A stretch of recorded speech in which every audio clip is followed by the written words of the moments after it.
good morning. All members come to the floor. All members come to the floor. Take your seats. All members. The hour for convening having arrived. All members will please take their seats. Mr. Clerk, will you ring the bell?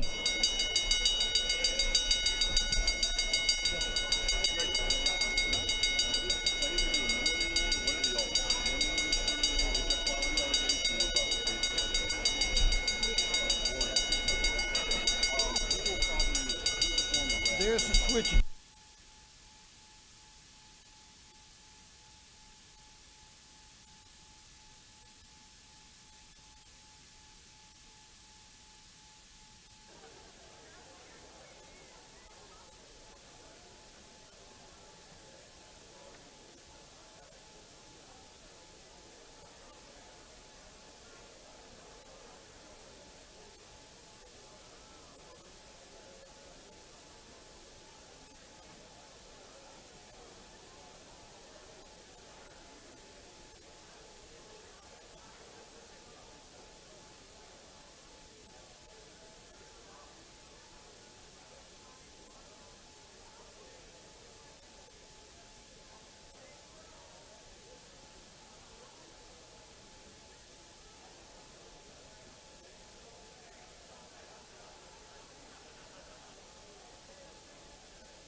Well, good morning, everyone.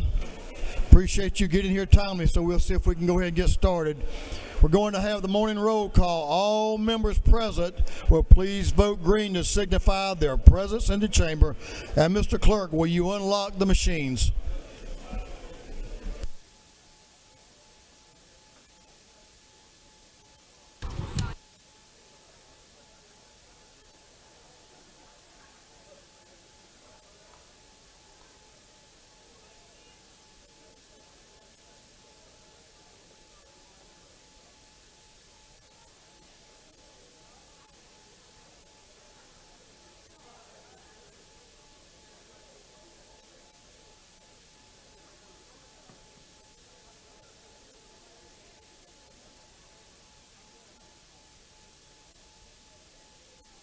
Have all members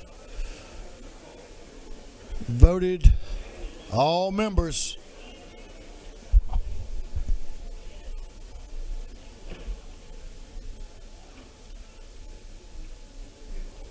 think all of them have voted, Mr. Clerk. So, Mr. Clerk, will you please lock the machine? Well, good morning again. Good to see everybody on this Friday. Doorkeepers, will you please close the doors and keep them closed? As is our custom, we will begin our day with scripture reading and prayer by our chaplain, after which we will pledge allegiance to the flag of our country. Our chaplain this morning will be introduced by the gentleman from the 7th House District, Representative Johnny Chastain. Representative Chastain.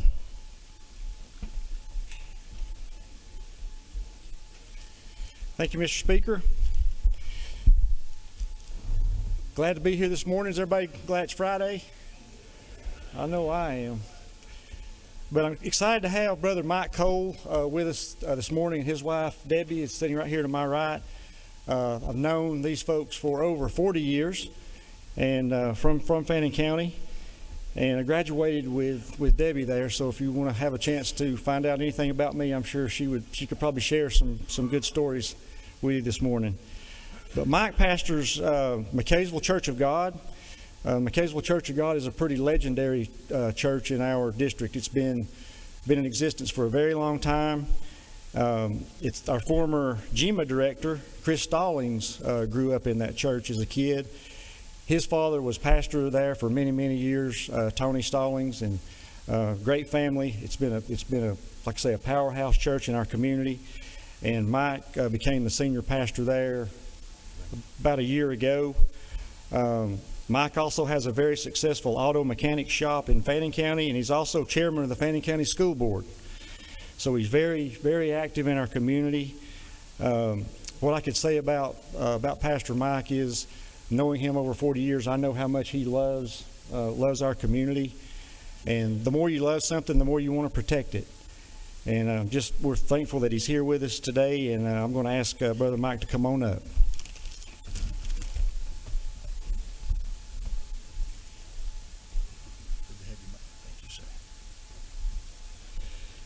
Well, good morning. I'm thankful to be here.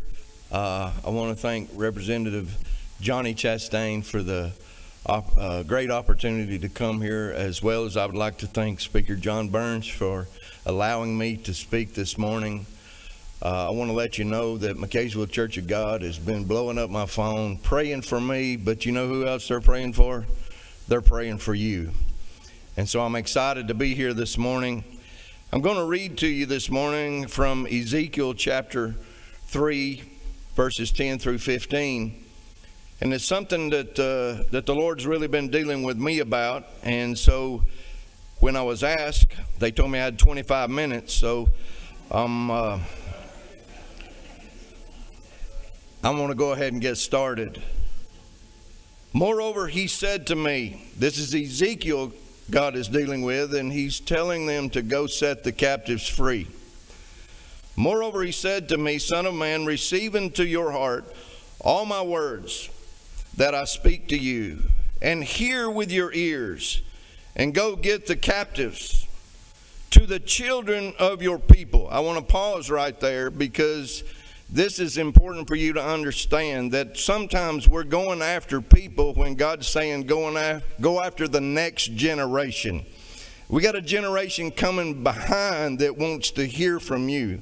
They want to see you and see your eyes. And so he says, speak to them and tell them, thus says the Lord God, whether they hear or whether they refuse. You see, it's not up to them to take it, but it's up to you to say something about it.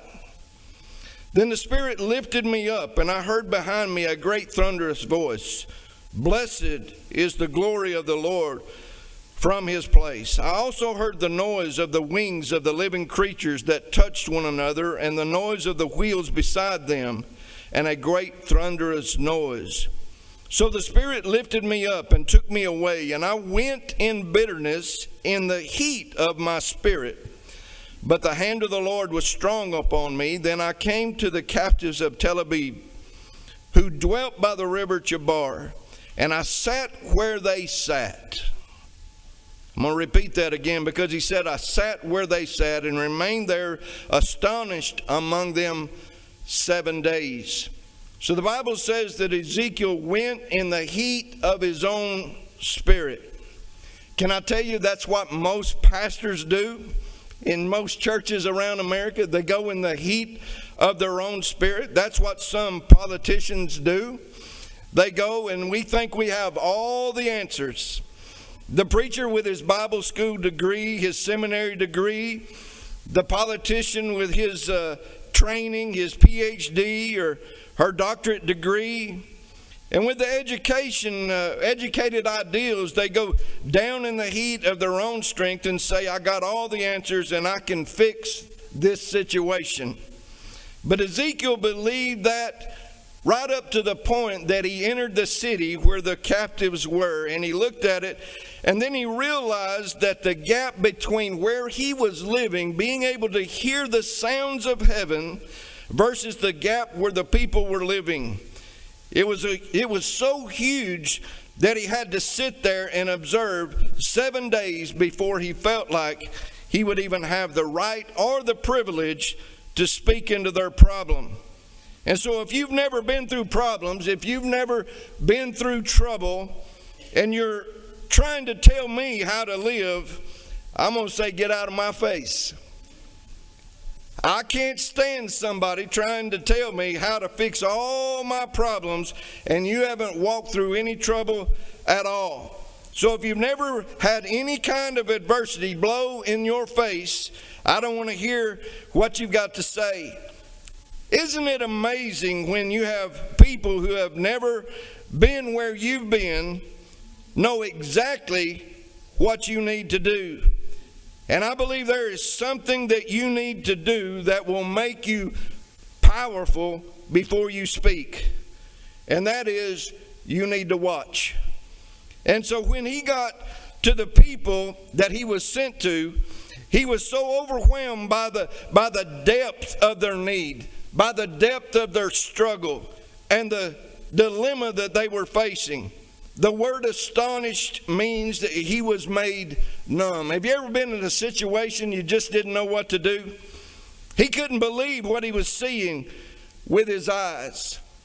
But I want to be a man of God that sees the need of the people. Not just the people that I'm with, but the generation that's coming behind. And as a school board member, I got thousands of little kids that I need to be able to minister to. I need to know their needs. I need to know what they're facing. And I'm amazed at those that are without a home, that are considered homeless, that are in my county that I grew up in for 60 years. But I want to tell you this. If you sit where they sit and observe, that's what my Lord and Savior did. He was 30 years observing the homeless, before he was able to speak into our life. And then he spent 3 years speaking, and I've accepted him as my Lord and Savior. But here's what I want to, this is my illustration for you today. I have just met Speaker John Burns today. I know him because of where he sits, but he doesn't know me. And I grew up in Fannin County, born and raised there, and I knew Speaker David Ralston while he was here. But Speaker David Ralston, although lived in my county, didn't know me. Or at least I didn't think he did. In 2015, I tore my bicep playing with my little girl in the pool. I have a 37, a 35, and a 15. I've been married 41 years. But in 2015, she was small enough that I could pick her up and flip her, and I popped this bicep while we were playing in the pool. I didn't have insurance, but I'm a veteran of the Marine Corps, and during that time, we had a mudslide on the Ocoee River, and that road was blocked, and you had to go 3 hours out of the way.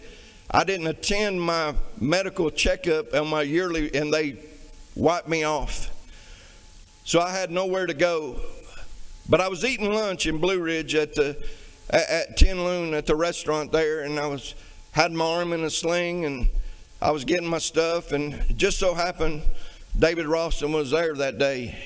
And he walked over to the table and he said, "Hey, Mike." Remember, I said he didn't know me. I didn't think he did. He said, "Hey, Mike, what happened to your arm?" I said, "Well, I pulled my bicep and I took it out, and you could see my muscle popped up here on my shoulder where it's supposed to be down here." He said, "Are you going to get that fixed?" I said, "I don't know." I said, I've been trying for almost a week. I don't have much time to get it done. They've knocked me off of the VA." And he said, "So you're a veteran?" I said, "Yes, sir." He said, "Let me make a phone call." Within hours, he had somebody calling me. I don't know who he called. But within the next 3 days, I was over at Emory getting my bicep fixed. And I'm telling you, I didn't think he knew who I was. But because he came into that restaurant where I was at that day, he knew me, and I didn't think he did. But he made a way for me. You know, there are people from your district that want you to do something to help them. But until you sat where they sat, I didn't think he knew me, but he knew me. But I want you to have the anointing of God upon your life, the discernment to be able to reach those constituents that you have. And so with that, I would ask you to stand with me this morning, and I want to pray over you. I want God to do a great thing in you, because I know my God is great. The Bible tells me that in verse 17 there of Ephesians chapter 1, that the Father may give unto you the wisdom and the revelation and the knowledge of Him, that your eyes may be enlightened, that your understanding may be aware of who He is. So, Father, I just speak over them today, God. I speak your word, that wisdom and revelation, God, would come to them. Lord, that when they may look at education, God, but they have a spirit living inside of them that will enlighten them and take them down a path if they have ears to hear what the Spirit is saying.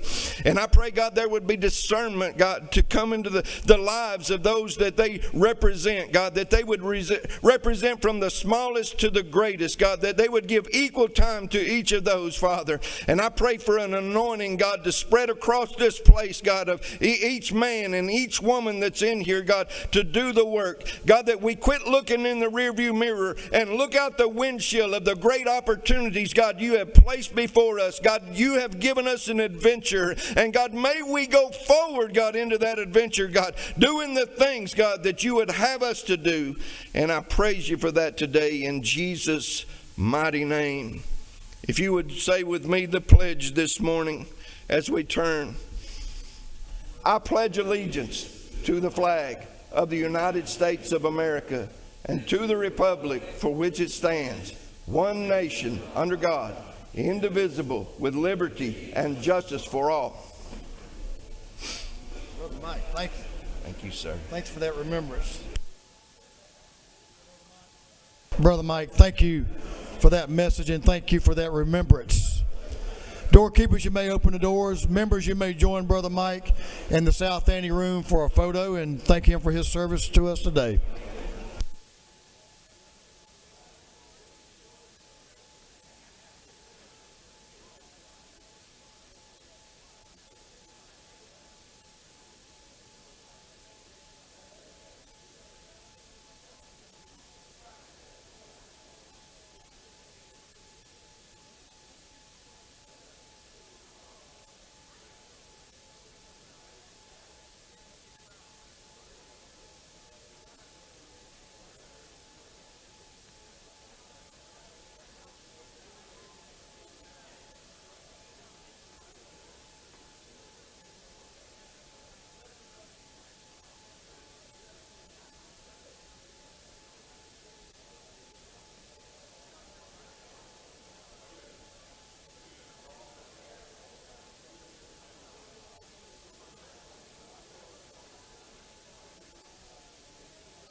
Members, our doctor of the day is brought to us by Representative Solomon Adesanya, and that's Dr. Jonathan Gibson.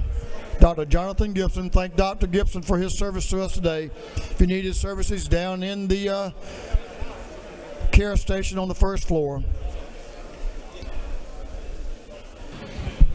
Chairman Hilton, the chair of the Committee on Information and Audits, is recognized. Chairman Hilton. Thank you, Mr. Speaker. Your Committee on Information and Audits has read the journal the previous day and found it to be correct. Chairman Hilton, the chair of the Committee on Information and Audits, reports that the journal of the previous legislative day has been read and found to be correct. Is there any objection to dispense with the reading of the journal? Hearing none, the reading of the journal is dispensed with. Is there an objection to the confirmation of the journal? Hearing none, the journal is confirmed. Mr. Clerk, will you read the resolution establishing the order of business for the day?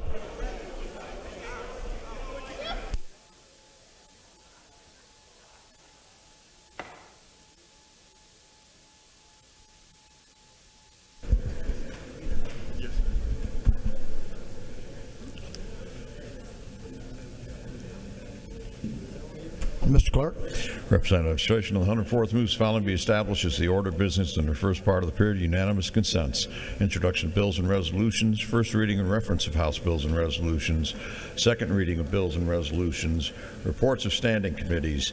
Third reading and passage of uncontested local bills and resolutions. First reading and reference of Senate bills and resolutions. Morning orders. Is there any objection to the adoption of the resolution establishing the order of business for the day? Hearing none, the resolution is adopted. First reading of bills and resolutions, the clerk will read. House Bill 538 by Representative Chokus, the 151st, a bill being titled an act to authorize the assessment and collection of a technology fee. Intergovernmental coordination. House Bill 539 by Representative Reeves, the 99th, abstention of the 104th, Clark of the 108th, Adenyina of the 110th, Okoye of the 102nd, and others. Bill be titled an act to amend an act to provide a homestead exemption for $4,000 from all counties school district ad valorem taxation. Intergovernmental coordination. House Bill 540 by Representative Reeves, the 99th, Martinez is the 111th, abstention of the 104th, Clark of the 108th, Adenyina of the 110th, and others. The bill be titled an act to amend an act to provide an additional homestead exemption from Gwinnett County School District ad valorem taxes. Intergovernmental coordination. House Bill 541 by Representative Dempsey, the 13th, Cooper, the 45th, Taylor, 173rd, Prince, the 132nd, Hawkins, the 27th. Bill be titled an act to amend Code Section 23-411 of the Official Code of Georgia annotated relating to definitions regarding tuition equalization. Higher education. House Bill 542 by Representative Berry, the 56th, Griffin of the 149th, Carter of the 93rd, Roman of the 97th, and Clark of the 108th. Bill be titled an act to amend Article 2, Chapter 2B, and Title 20 of the Official Code of Georgia annotated relating to promised scholarship accounts. Education. House Bill 543 by Representative Berry, the 56th, McQueen to the 61st, Bell of the 75th, Dawson of the 65th, Herring of the 145th. Bill be titled an act to amend Article 1 of Chapter 1 and Title 20 of the Official Code of Georgia annotated relating to general provisions relative to education. Education. House Bill 544 by Representative Berry, the 56th, Miller of the 62nd, Parker the 107th, Hughley the 141st, Fry the 122nd, and others. Bill be titled an act to amend Code Section 22-310 of the Official Code of Georgia annotated relating to student directory information. Education. House Bill 545 by Representative Jones, the 60th. Bill be titled an act to amend Code Section 5-642 of the Official Code of Georgia annotated relating to procedure for preparing and filing of a transcript. Judiciary. House Bill 546 by Representative Kahanian of the 81st, Byrd of the 20th, Dunhu the 31st, Scoggins the 14th, Gamble the 15th, and others. The bill being entitled an act to amend Part 15 of Article 6 of Chapter 2 of Title 20 of the Official Code of Georgia annotated relating to miscellaneous provisions under the Quality Basic Education Act. Education. House Bill 547 by Representative Cannon of the 172nd, Dickey the 134th, Corbett of the 174th, Meeks of the 178th, Huddleston of the 72nd, and others. Bill be titled an act to amend Code Section 48.5.7.4 of the Official Code of Georgia annotated relating to preferential assessments. Ways and Means. House Bill 548 by Representative Green of the 154th, Yurt of the 152nd, Chokus the 151st, and Sampson of the 153rd. The bill be titled an act to amend the act creating the Albany-Doherty Inter-City Authority. Intergovernmental coordination. House Bill 549 by Representative Seaball of the 34th, McDonald the 3rd of the 26th, McCollum of the 30th, Lumsden of the 12th, Hitchens the 161st, and others. The bill be titled an act to amend Code Section 35.8.22 of the Official Code of Georgia annotated relating to reimbursement of training expenses. Public Safety and Homeland Security. House Bill 550 by Representative Bell of the 75th, Saints of the 180th, Townsend of the 179th, Wilkerson of the 38th, Stinson of the 150th. Bill be titled an act to amend Code Section 22B.23 of the Official Code of Georgia annotated relating to requirements for participating schools. Education. House Bill 551 by Representative Ridley, the 6th, Corbett of the 174th, Jaspers the 11th, Mathis of the 133rd, Jones of the 25th. Bill be titled an act to amend Title 40 of the Official Code of Georgia annotated relating to motor vehicles and traffic. Motor vehicles. House Bill 552 by Representative Kahanian of the 1st, Bird to the 20th, Tran to the 80th. Bill be titled an act to amend Code Section 1511-2 of the Official Code of Georgia annotated relating to definitions relative to the Juvenile Code. Judiciary Juvenile. House Bill 553 by Representative Stinson and the 150th. The bill be titled an act to authorize the assessment and collection of a technology fee by the probate court of Taylor County. Intergovernmental coordination. House Bill 554 by Representative Townsend and the 179, Jones the 25th, Irwin of the 32nd, Ballard of the 147th, Glaze of the 67th, and others. Bill be titled an act to amend Part 3 of Article 16, Chapter 2, Title 20 of the Official Code of Georgia annotated relating to the health of students. Education. House Bill 555 by Representative McCollum of the 30th, Momptahon of the 17th, Gullah of the 19th, Abstration of the 104th, Fry of the 122nd, and others. Bill be titled an act to amend Chapter 3, Title 44 of the Official Code of Georgia annotated relating to regulation of specialized land transactions.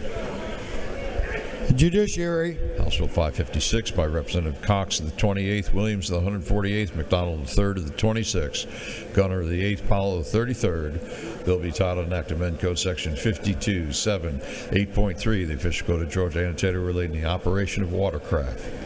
Game, fish, and parks. House Bill 557 by Representative Hawkins of the 27th, Cox of the 28th, Clark of the 100th, Donahue the 31st, McCollum the 30th, and others. Bill be titled an act to amend Code Section 15(6)(2) of the Official Code of Georgia annotated relating to the number of judges as superior courts. Judiciary. House Bill 558 by Representative Gaines of the 120th, Dempsey the 13th, Newton on the 27th. The bill be titled an act to amend Chapter 4, Title 20 of the Official Code of Georgia annotated relating to vocational, technical, and adult education.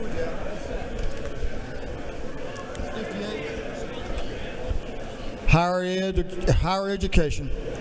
House Bill 561 by Representative Taylor, 173rd, Stevens, 164, Saints of the 180th, Green of the 154th, Buckner of the 137th, and others. Bill be titled an act to amend Part 3 of Article 2, Chapter 4, Title 12 of the Official Code of Georgia annotated relating to surface mining.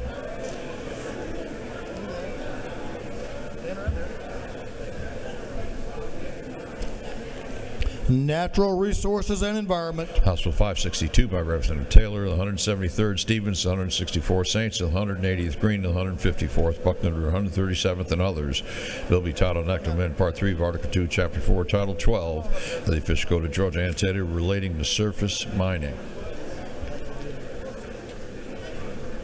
Natural resources and environment. House Bill 563 by Representative Bennett of the 94th, Powell of the 33rd, Corbett of the 174th, Hughley of the 141st, Jones of the 143rd, and others. Bill be titled an act to amend Article 3, Chapter 2, Title 40 of the Official Code of Georgia annotated relating to prestige license plates. Motor vehicles. House Bill 564 by Representative Berry, the 56th, Glaze, the 67th, Crawford of the 89th, Santos of the 117th, and Sanchez of the 42nd. Bill be titled an act to amend Part 3 of Article 16 to Chapter 2 of Title 20 of the Official Code of Georgia annotated relating to health of students. Education. House Bill 565 by Representative Townsend of the 179th, Franklin of the 160th, Leverett of the 123rd, Camp of the 135th, Hilton of the 48th. Bill be titled an act to amend Article 2, Chapter 7 of Title 48 of the Official Code of Georgia annotated relating to income tax imposition. Ways and Means. House Resolution 328 by Representative Bernal of the 77th, Scott of the 76th, Flournoy of the 74th. A resolution recognizing Chief Jeffrey E. Turner and dedicating a road in his honor.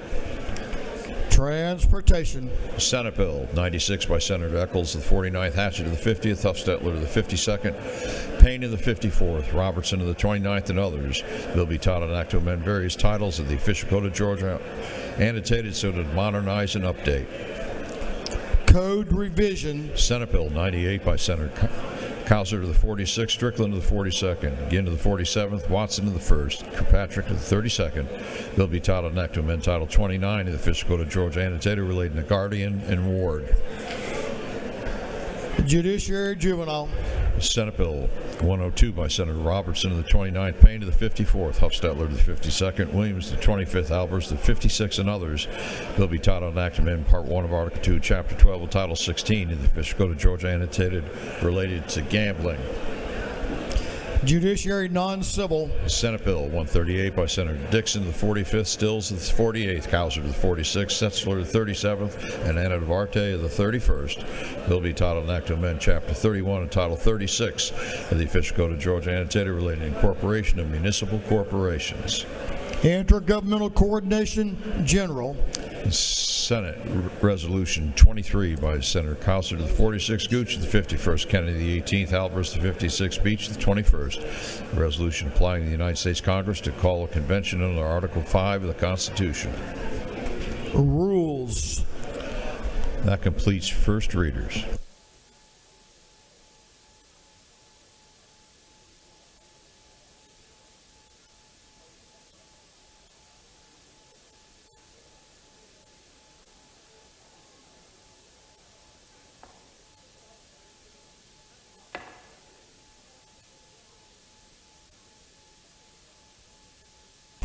Second reading of bills and resolutions. The clerk will read. House Bill 508 by Representative Jackson of the 68th, Schofield of the 63rd, Davis of the 87th, Bell of the 75th, Miles of the 126th. A bill relating to carrying and possession of firearms. House Bill 509 by Representative Jackson of the 68th, Glaze of the 67th, Schofield of the 63rd, and Davis of the 87th. A bill relating to elections and primaries. House Bill 510 by Representative Jackson of the 68th, Schofield of the 63rd, Alexander of the 66th, Davis of the 87th, Glaze of the 67th, and others. A bill relating to child support guidelines for determining amount of award, continuation of duty of support, and duration of support. House Bill 511 by Representative Lumsden of the 12th, Blackman of the 146th, Williams of the 148th, Burchett of the 176th, Hatchett of the 155th, and others. A bill relating to property insurance and computation of taxable net income. House Bill 512 by Representative Lewis Ward of the 115th, Hughley of the 141st, Washburn of the 144th, Powell of the 33rd, Campbell of the 35th, and others. A bill relating to regulation of specialized land transactions. House Bill 513 by Representative LaHood of the 175th, Anderson of the 10th, Burchett of the 176th, Corbett of the 174th, Prince of the 132nd, a bill relating to service delivery. House Bill 514 by Representative Seabaugh of the 34th, Campbell of the 35th, Ridley of the 22nd, Parsons of the 44th, Jones of the 60th, a bill to amend an act providing a new charter for the city of Kennesaw. House Bill 515 by Representative Newton of the 127th, Prince of the 132nd, Miles of the 126th, Howard of the 129th, Hefner of the 130th, a bill relating to the number of judges of superior courts. House Bill 516 by Representative New of the 40th, Hawkins of the 27th, Ballard of the 147th, Scoggins of the 14th, Persinger of the 119th, and others. A bill relating to meetings open to the public, limitation on action of contest agency action, recording, notice of time and place, access to minutes, and teleconferences. House Bill 517 by Representative Berry of the 56th, Ballard of the 147th, Ollier of the 59th, Green of the 154th, Hagan of the 156th, and others. A bill relating to remedial education program under the Quality Basic Education Act. House Bill 518 by Representative Holcomb of the 101st, a bill relating to searches and seizures. House Bill 519 by Representative Stevens of the 164th, Mathis of the 133rd, Reeves of the 99th, Williams of the 148th, a bill relating to imposition rate, computation, exemption, and credits. House Bill 520 by Representative Mathiak of the 82nd, Powell of the 33rd, Montana of the 17th, Williams of the 168th, Dempsey of the 13th, and others. A bill relating to health. House Bill 521 by Representative Anderson of the 10th, LaHood of the 175th, Leverett of the 123rd, Cannon of the 172nd, Kelly of the 16th, and others. A bill relating to municipal de-annexation. House Bill 522 by Representative Gullett of the 19th, Scoggins of the 14th, Mathiak of the 82nd, Gamble of the 15th. A bill relating to general provisions regarding health. House Bill 523 by Representative Gullett of the 19th, Cannon of the 172nd. A bill relating to annexation pursuant to an application by 100% of landowners. House Bill 524 by Representative Bell of the 75th, Mitchell of the 88th, McQueen of the 61st, Berry of the 56th, Ramon of the 97th, a bill relating to general provisions regarding public officers and employees. House Bill 525 by Representative Gullett of the 19th, Smith of the 18th, a bill relating to discovery. House Bill 526 by Representative Newton of the 127th, Stevens of the 164th, Buckner of the 137th, Washburn of the 144th, Petrie of the 166th, a bill relating to general provisions relative to ad valorem taxation of property. House Bill 527 by Representative Tran of the 80th, Holcomb of the 101st, Campbell of the 35th, Carpenter of the 4th, Roberts of the 52nd, a bill relating to Protocol Committee on Child Abuse, written protocol, training of members, written sexual abuse and exploitation protocol. House Bill 528 by Representative Buckner of the 137th, Hagan of the 156th, Hughley of the 141st, Stevens of the 164th, Oliver of the 84th, and others, a bill relating to general provisions relative to revenue and taxation. House Bill 529 by Representative Barrett of the 24th, Abstration of the 104th, Holcomb of the 101st, Gaines of the 120th, Camp of the 135th, and others, a bill relating to contracts. House Bill 530 by Representative Leverett of the 123rd, Reeves of the 99th, Scoggins of the 14th, Kelly of the 16th, Oliver of the 84th, a bill relating to time, place, and procedure. House Bill 531 by Representative Reeves of the 99th, Leverett of the 123rd, Abstration of the 104th, Gunter of the 8th, Silcox of the 53rd, a bill relating to judgment. House Bill 532 by Representative Deloach of the 167th, a bill relating to annual grant when state owns property and calculations. House Bill 533 by Representative Dempsey of the 13th, Holcomb of the 101st, Abstration of the 104th, Wiedauer of the 121st, Smith of the 18th, and others, a bill relating to criminal procedure and General Assembly. House Bill 534 by Representative Jackson of the 68th and Glaze of the 67th, a bill to authorize the governing authority of the City of Fairburn to levy an excise tax. House Bill 535 by Representative Smith of the 18th, Hong of the 103rd, Leverett of the 123rd, Evans of the 57th, Miller of the 62nd, a bill relating to arrest of graduated sanctions for probationers violating terms, hearing, disposition of charges, and procedure when probation revoked in county other than that of conviction.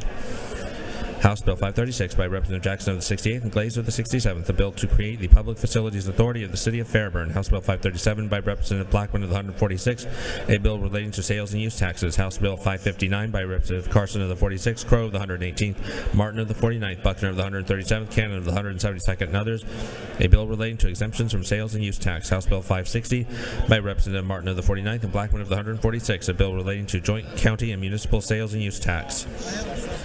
House Resolution 303 by Representative Williams of the 148th, a resolution recognizing Mr. Johnny Floyd and dedicating an interchange in his honor. House Resolution 304 by Representative Owl of the 50th, Cooper of the 45th, Hawkins of the 27th, Stevens of the 164th, Buckner of the 137th, a resolution creating the House Study Committee on the Cost and Effects of Smoking. Senate Bill 45 by Senator Watson of the 11th, Hickman of the 4th, Goodman of the 8th, Anderson of the 24th, Kennedy of the 18th, a bill relating to preferential assessment for bona fide conservation use property and bona fide residential transitional property. Senate Bill 59 by Senator Watson of the 11th, Hickman of the 4th, Goodman of the 8th, Anderson of the 24th, Summers of the 13th, and others, a bill relating to preferential assessment for bona fide conservation use property and bona fide residential transitional property. Senate Bill 77 by Senator Hofstetler of the 52nd, Setzer of the 37th, a bill to provide a homestead exemption from City of Cartersville Independent School District ad valorem taxes. Senate Bill 89 by Senator Strickland of the 42nd, Hatchett of the 50th, Brass of the 6th, Beach of the 21st, Rhett of the 33rd, and others, a bill relating to income taxes. Senate Bill 137 by Representative Dixon of the 45th, a bill to be entitled an act to amend an act to incorporate the City of Mulberry. Senate Resolution 56 by Senator Watson of the 11th, Hickman of the 4th, Goodman of the 8th, Anderson of the 24th, Kennedy of the 18th, a resolution proposing an amendment to the Constitution so as to increase the maximum acreage to qualify for assessment and taxation as a bona fide conservation use property. Through second readers.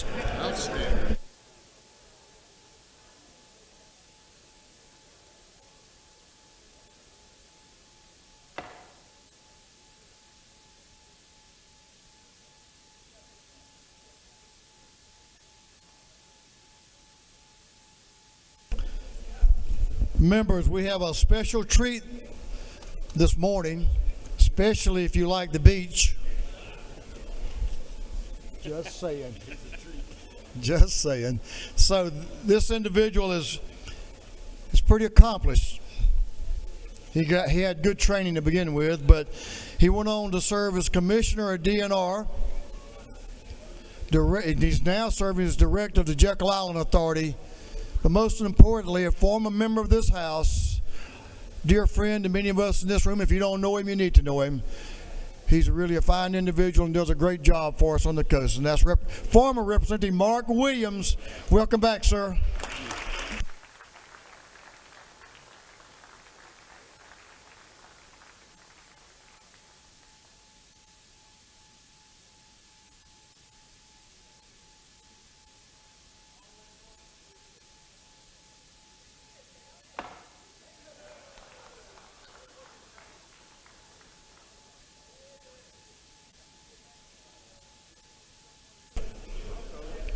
Thank you, Mark. We appreciate you coming by. Appreciate what you're doing on Jekyll. You're making a big difference down there.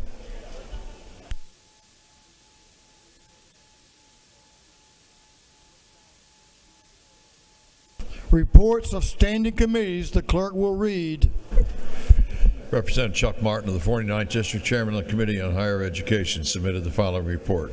Mr. Speaker, your Committee on Higher Education has had under its consideration the following bill of the House. Instruct me to report the same back to the House with the following recommendation. House Bill 217, do pass by committee substitute. Respectfully submitted, Representative Chuck Martin of the 49th District, Chairman. Representative Beth Camp of the 135th District, Chairman of the Committee on Intergovernmental Coordination Local, submitted the following report. Mr. Speaker, your Committee on Intergovernmental Coordination Locals had under its consideration the following bills of the House. Instructed me to report same back to the House with the following recommendations. House Bill 226 do pass. House Bill 380 do pass. House Bill 381 do pass. House Bill 396 do pass. House Bill 404 do pass. House Bill 412 do pass. House Bill 448 do pass. House Bill 462 do pass. House Bill 468 do pass. House Bill 498 do pass. House Bill 476 do pass. Respectfully submitted, Representative Beth Camp of the 135th District, Chairman. Representative Gunner of the 8th District, Chairman on Committee on Judiciary, submitted the following report. Mr. Speaker, your Committee on Judiciary has had under its consideration the following bills and resolutions of the House and instructed me to report the same back with the following recommendations. House Bill 327 do pass by committee substitute. House Bill 378 do pass. House Bill 392 do pass. House Bill 426 do pass. House Resolution 251 do pass. Respectfully submitted, Representative Gunner of the 8th District, Chairman. Representative Mandy Ballinger, the 23rd District Chairman of the Committee on Judiciary Juvenile, submitted the following report. Mr. Speaker, your Committee on Judiciary Juvenile has had under its consideration the following bill of the House. It's instructed me to report same back to the House with the following recommendation. House Bill 253 do pass by committee substitute. Respectfully submitted, Representative Mandy Ballinger of the 23rd District, Chairman. Representative John Corbett of the 174th District, Chairman of the Committee on Motor Vehicles, submitted the following report. Mr. Speaker, your Committee on Motor Vehicles has had under its consideration following bills of the House. It's instructed me to report same back to the House with the following recommendation. House Bill 208 do pass by substitute. House Bill 393 do pass by substitute. House Bill 308 do pass by substitute. Respectfully submitted, Representative John Corbett of the 174th District, Chairman. Representative Rick Jaspers of the 11th District, Chairman of the Committee on Transportation, submitted the following report. Mr. Speaker, your Committee on Transportation has had under its consideration the following bills and resolutions of the House and Senate. It has instructed me to report the same back to the House with the following recommendations. Senate Resolution 7 do pass by committee substitute. House Bill 164 do pass. Respectfully submitted, Representative Rick Jaspers of the 11th District, Chairman. That completes the reading of the reports of standing committees.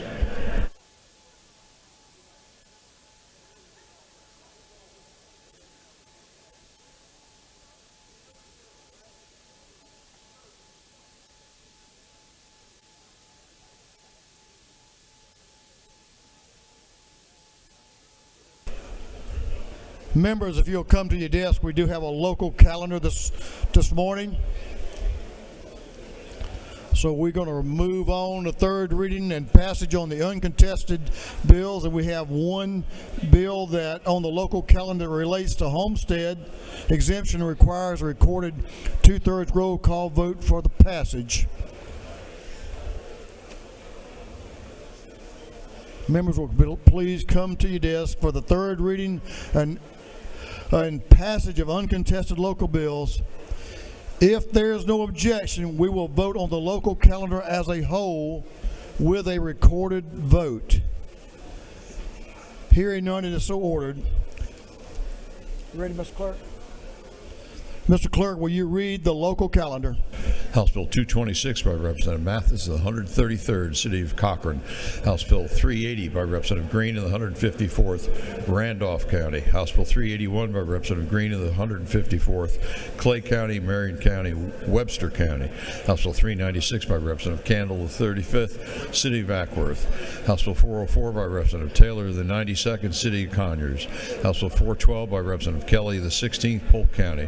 House Bill 448 by Representative Chastain of the 7th, Gilmer County.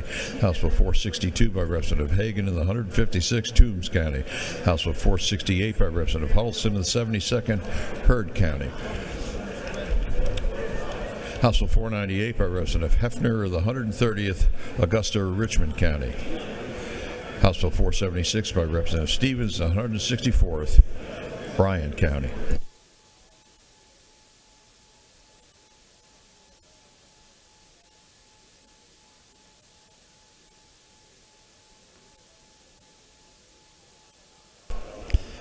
Is there any objection to the previous question being ordered on the local calendar?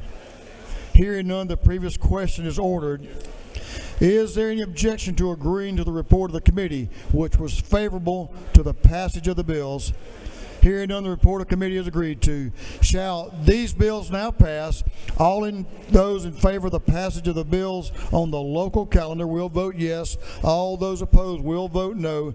And Mr. Clerk, will you unlock the machines?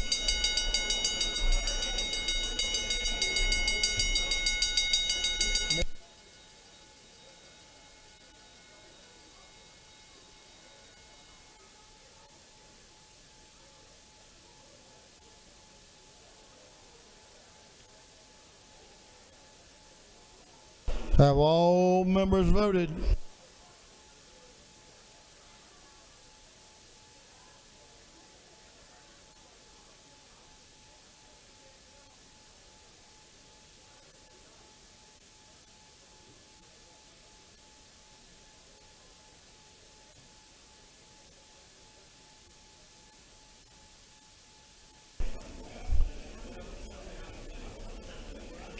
All members voted.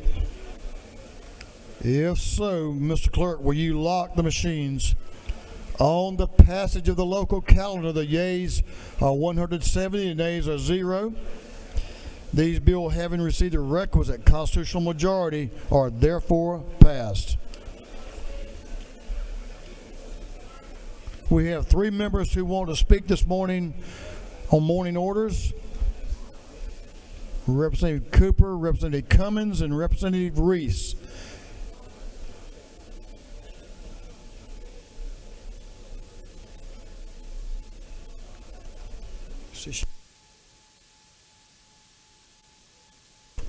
We'll begin with, since I have eyes on him, are you ready? We'll begin with Representative Teddy Reese. Representative Reese, gentlemen, suspend just for a minute.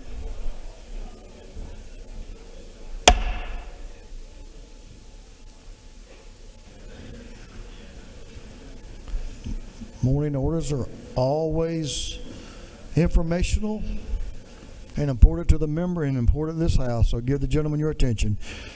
Representative Reese.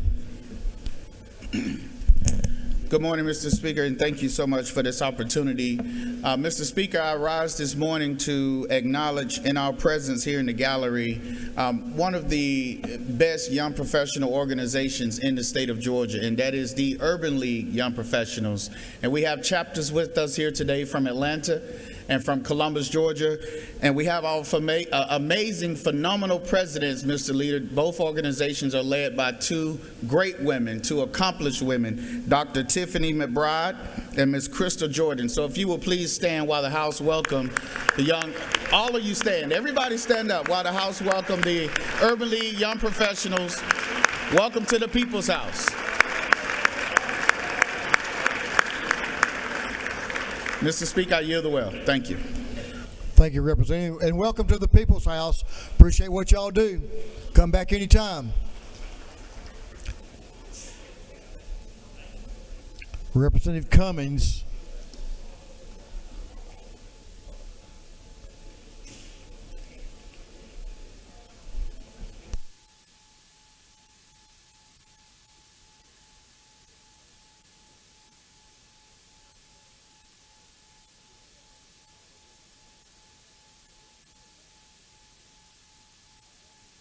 Representative Cummins is not able to do the morning order, so we're going to recognize Representative McQueen for the morning order. Ladies recognized. Thank you, Mr. Speaker. Can I get all members of the Cobb County delegation? Cobb delegation. Come on up. Ms. Cobb. Cobb delegation. Oh, there she is. Ms. Cobb, Team Cobb. There's Representative Cummings. There she is. Come on. You were working hard for the people. I know it. That's right. They just left your office.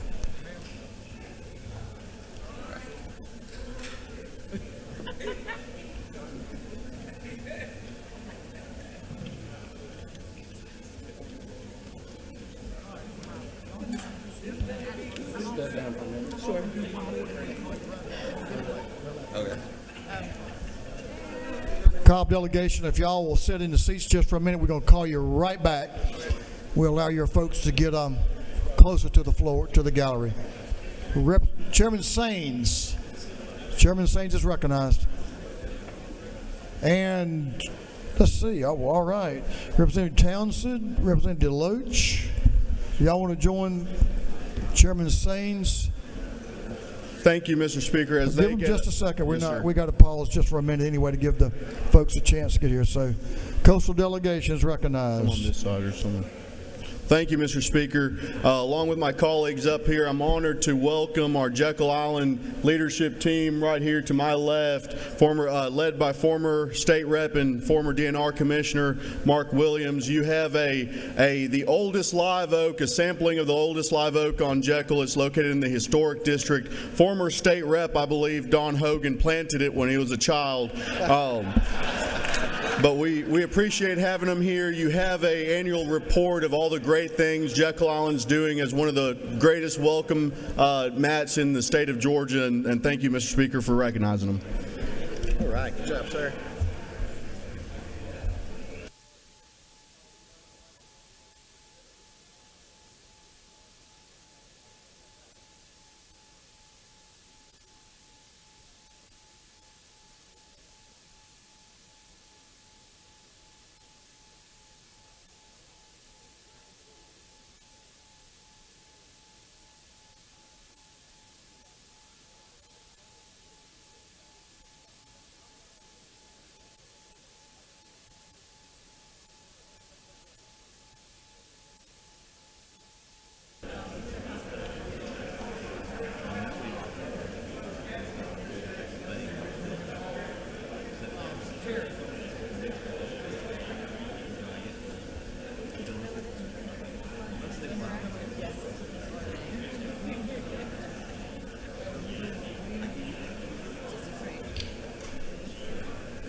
Okay, Representative Cummins, I think we're ready now.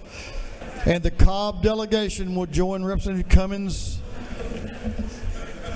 and the well. Give the lady your attention, please.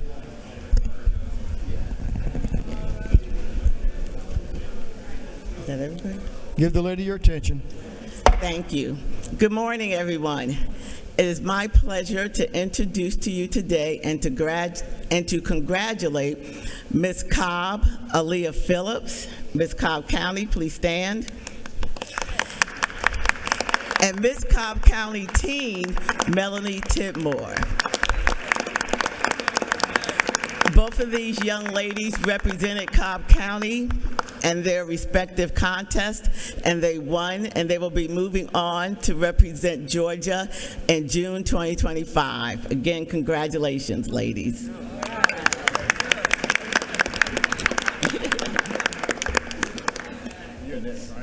Thank you, Representative. Good to have the Cobb delegation recognize Miss Cobb County and Miss Cobb County team. Love to take a photo with y'all.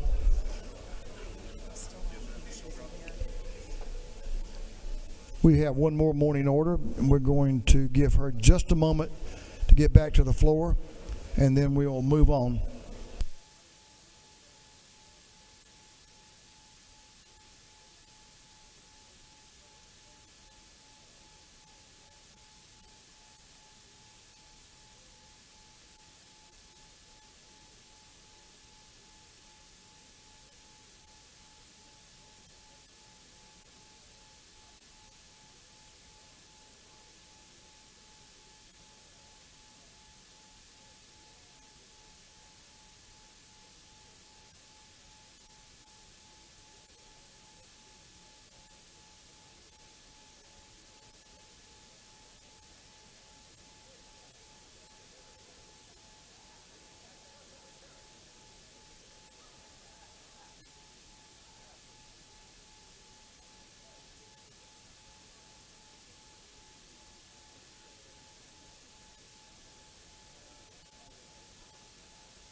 Members, we'll move on to the rules calendar.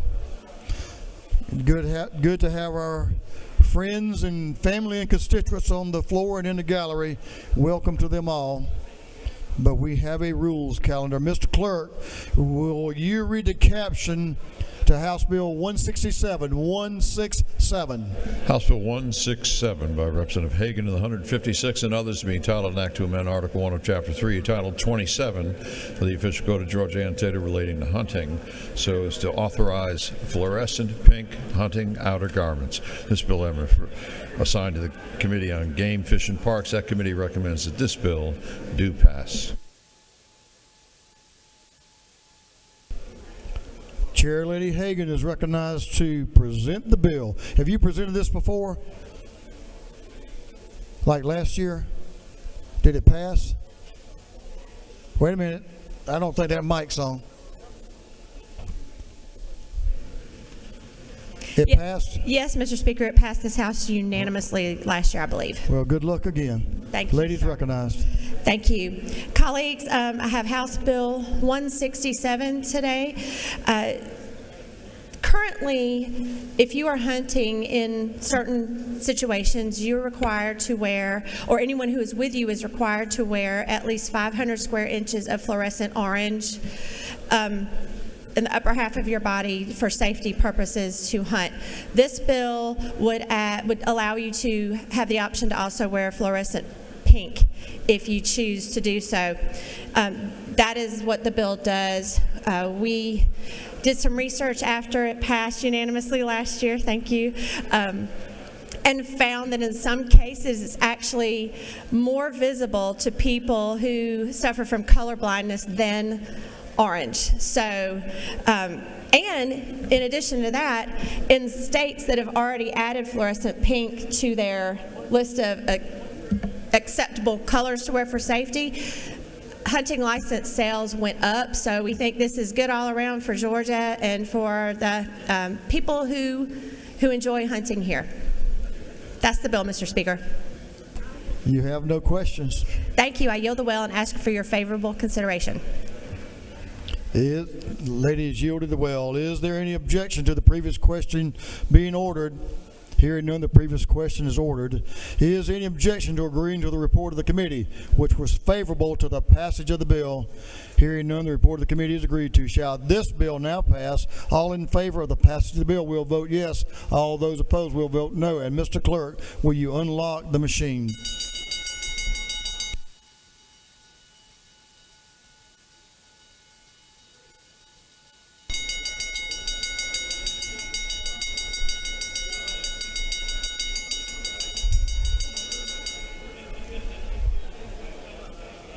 Have all members voted?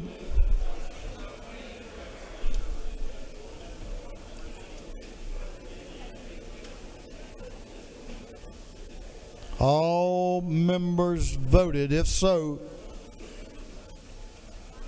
Mr. Clerk, will you lock the machine? On the passage of House Bill 167, the yeas are 159, the nays are 0. This bill having received the requisite constitutional majority is therefore passed again.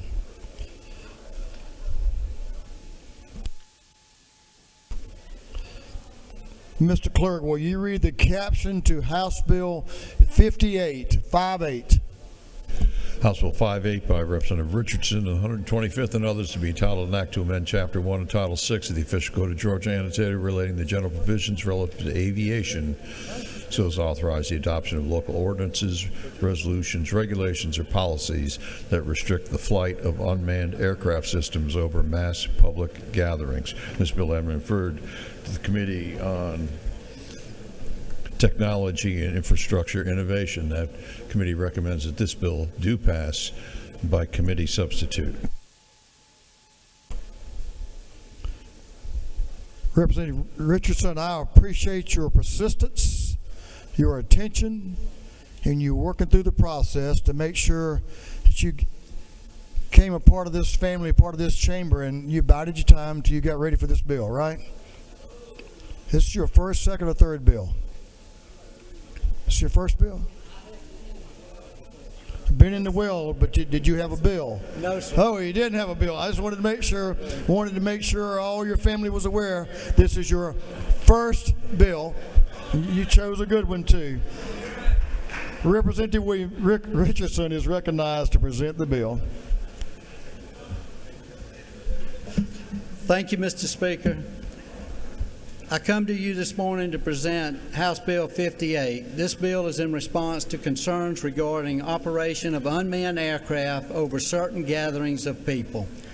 While FAA regulation addresses operation of drones over crowds, there are challenges for local authorities in providing enforcement of these regulations due to the lack of clear guidelines. That can lead to privacy and nuisance issues during events. This bill has been developed in partnership with others to provide a solution that is limited to a specific concern. The bill has also been designed so as to not create preemptive issues with FAA oversight of aviation issues. The bill defines a ticketed entertainment event for the purpose of creating a zone within which it will be a misdemeanor to operate a drone unless it meets one of the listed exceptions. The bill provides a 400-foot buffer from the event location and is in keeping with the existing FAA practice for some similar exclusions. There are exceptions allowed for persons whom have obtained consent, those who are operating under FAA authorization and within FAA regulations, employees of the event, and utilities conducting official business. I am open to questions if there are. Well, I think you explained it pretty well. I'm surprised if you have a question, but there's always one or two. So if the gentleman will yield, you have a question from the gentleman from the 16th to your left, Representative Kelly. Mr. Speaker, would the gentleman yield? Yes, sir. Representative Richardson, I think the Speaker made it pretty apparent this is your first piece of legislation that you've ever presented. Yes, sir, it is. And if you'll further yield for a couple questions, have you been in charge of this legislation throughout the process? Did you get the bill drafted and from the beginning? Yes, sir.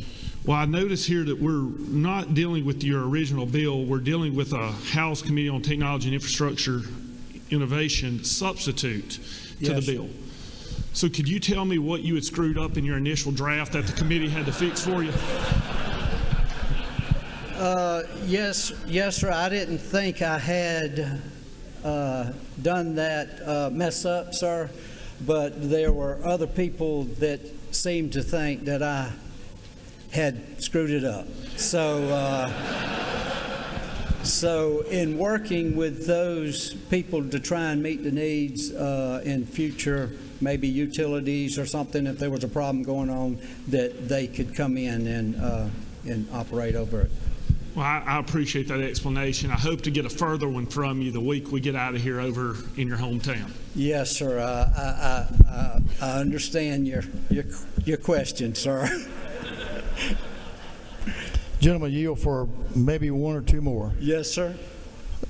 This gentleman should know about some technology issues. Representative Thomas is recognized for a question to your right. Thank you. Do you yield? Yes, sir.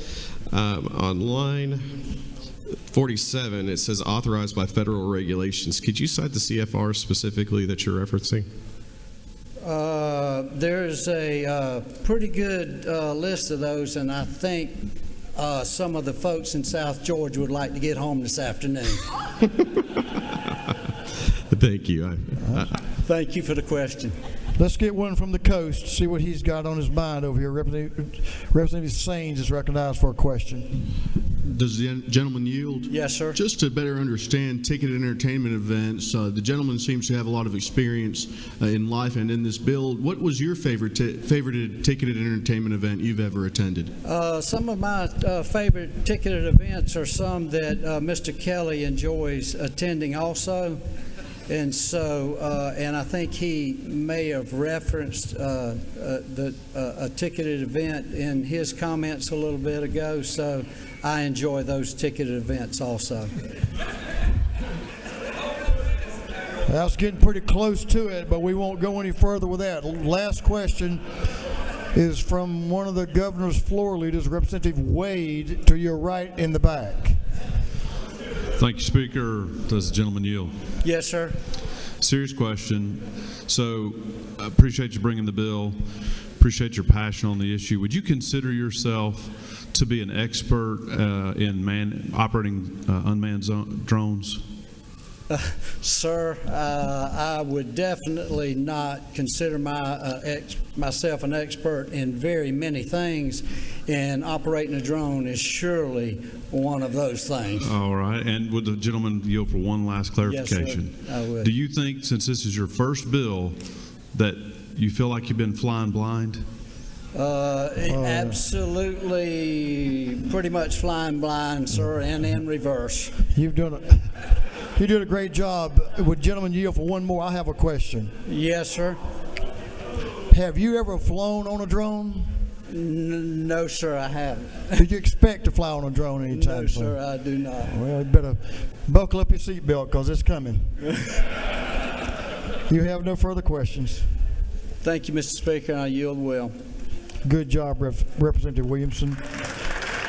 Gentlemen, has yielded well. Is there any objection to the previous question being ordered?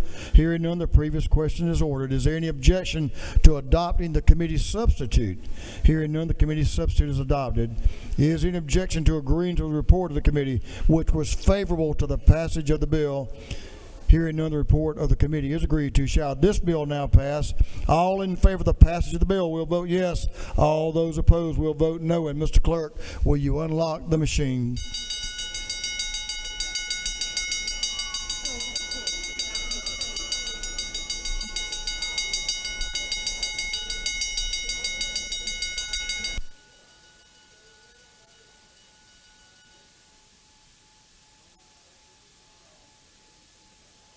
Mr. Clerk, will you get ready to all members voted? All members voted. If so, Mr. Clerk, will you lock the machine on the passage of House Bill 58? The yeas are 153, the nays are 4. This bill, having received the requisite constitutional majority, is therefore passed. Congratulations.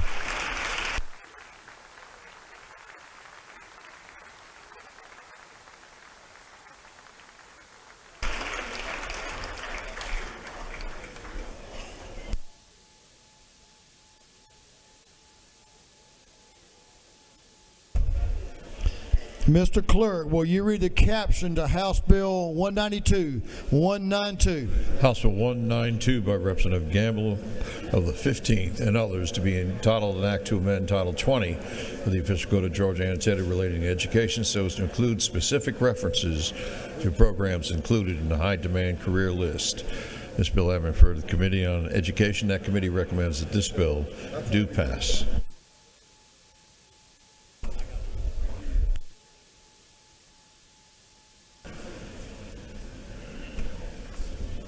Gentleman from Cartersville, Representative Gamble, is recognized to present House Bill 192. Representative Gamble. Thank you, Mr. Speaker. Members, I rise today to present to you House Bill 192, which is the top state for talent bill dealing with the high demand career initiative offered as a part of Governor Kemp's legislative priorities. House Bill 192 will build on the success of numerous workforce development initiatives, including the state's high demand career list, the Georgia Match program, which is in the second year of its implementation, and last year's Senate Bill 399 on articulation agreements. The high demand career list will now be incorporated into additional code sections and have a grant program repurposed for schools to reorient their career, technical, and agricultural education programs to align with the list. The return on investment report required by the high demand list will be strengthened with additional data points. The Georgia Match program will now be mentioned and defined for the first time in code, requiring schools to include the program in each student's individual college and career plan.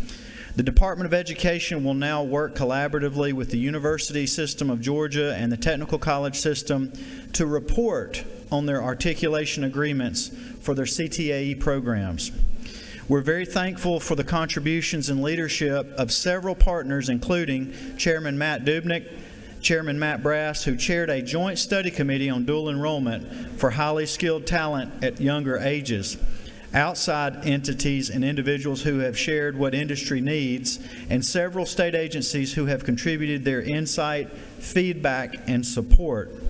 Through this legislation, our workforce pipeline will become more streamlined and clearer for students who want to take advantage of all of the opportunities that Georgia has to offer. This is necessary as we strive to produce the workforce that will fill jobs coming to our state, maintain our status as the #1 state for business, and open doors to prosperous careers for hardworking Georgians. That is, in essence, the bill, Mr. Speaker, and I'm happy to answer any questions that there may be as it relates to House Bill 192. I think this one will relate. If your gentleman's going to yield for a question, did I hear him say that? Yes, sir, I yield. Representative Rice, to your left, way to the left. Look, yes, is recognized. Representative Rice. Thank you, Mr. Speaker. Does the gentleman yield? I yield. Is it not true that integrating workforce development programs into the State Board of Education's curriculum will better prepare Georgia students for high-demand careers? That's absolutely true, and I appreciate the question. You know, career technical and agricultural education is such an important part of what we offer for our students. And it's not about telling a young person you're going to be a plumber when you're 5 years old or you're going to go into this particular career. But the more that we talk about the opportunities that exist in our state early on and have those conversations, the better off all of our students are. And that's the essence of what we're trying to do here, is to align our workforce development initiatives and make sure that we're being as effective as we can in terms of educating our students in the state. But I absolutely agree with you. Well, Mr. Speaker, you have one more, gentleman who knows a little bit about education, Representative Townsend, right up the center aisle on your right. Thank you, Mr. Speaker. Does the gentleman yield? I yield. Is it not true that this is one of the key pieces and areas in workforce development and technical college and our technical college system that really sets us apart from other states in the nation? We have a great TCSG program. We work together. It's a K-16 approach, and this just is one of the many examples that helps Georgia shine in this area. Absolutely, and to my friend from the coast, you know, that's one great thing about our career and technical education opportunities in the state is we have always, for a very long time, led in this space, whether it's at the K-12 level or with our technical colleges. And for many of the other states in the nation, they look to us as a leader in this space. And so it's something that we all can be very proud of and confident when we go back to our homes and we're talking about things that we're doing right as a state. We're really doing well in career and technical education, and this will just continue to enhance and extend that. The gentleman has no further questions. Well, with that, I would ask members for your favorable consideration, and I yield the well. The gentleman has yielded the will. Is there any objection to the previous question being ordered? Hearing none, the previous question is ordered. Is there any objection to agreeing to the report of the committee, which was favorable to the passage of the bill? Hearing none, the report of the committee is agreed to. Shall this bill now pass? All in favor of the passage of the bill will vote yes. All those opposed will vote no. And Mr. Clerk, will you unlock the machine?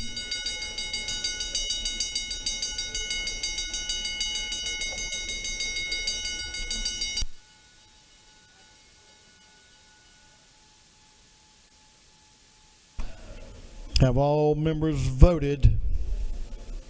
For what purpose is Representative Hong rise? Parliamentary inquiry. State your inquiry. Mr. Speaker, is it not true that ensuring students have access to career education from grades 6 through 12 will help strengthen our future workforce? I think that's an undisputable fact. Thank you for the inquiry. All members voted. If so, Mr. Clerk, will you lock the machine on the passage of House Bill 192? The yeas are 155. The nay is 1. This bill, having received the requisite constitutional majority, is therefore passed. Mr. Clerk, will you read the caption to House Bill 181?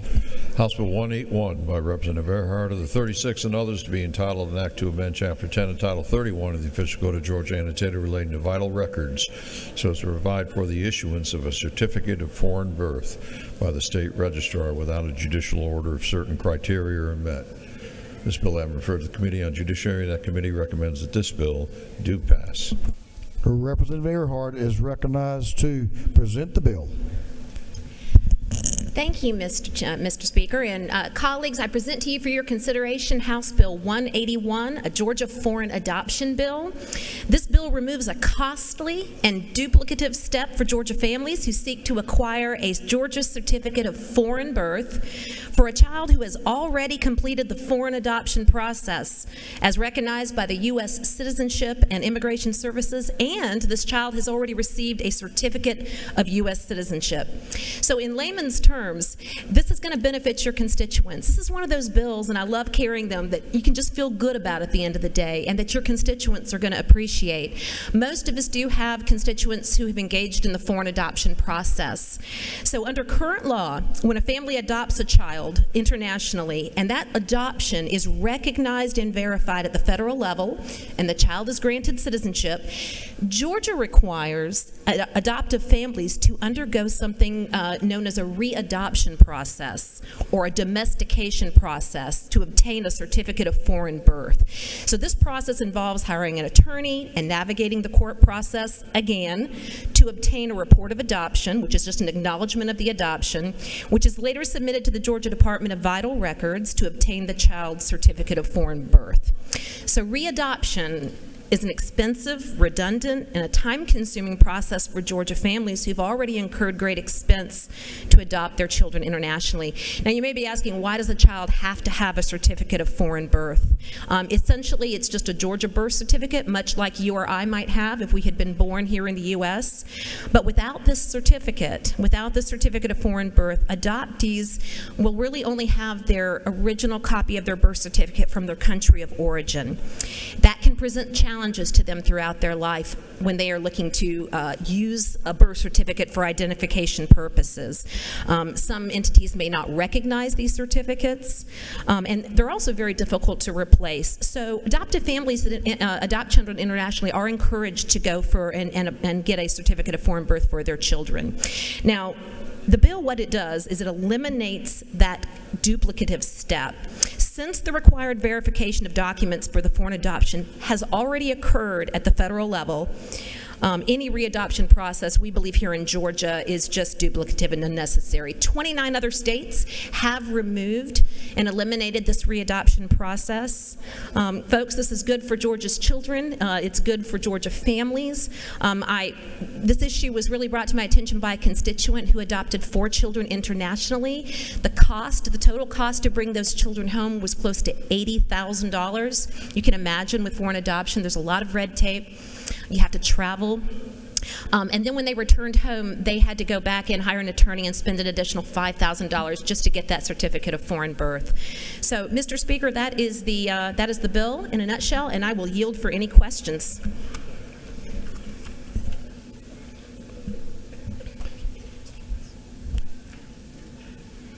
Lady has no questions.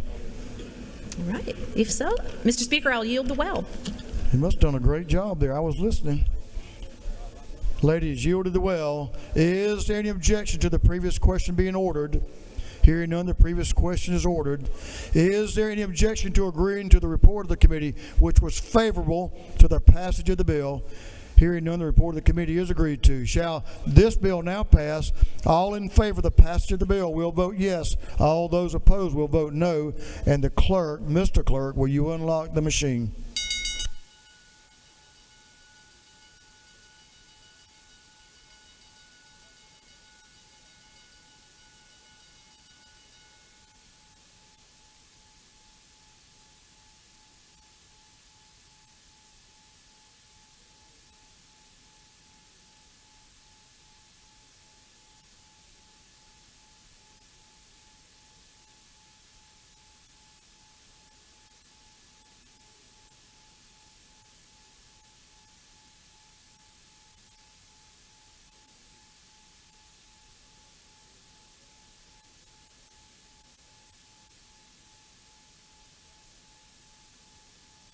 Have all members voted?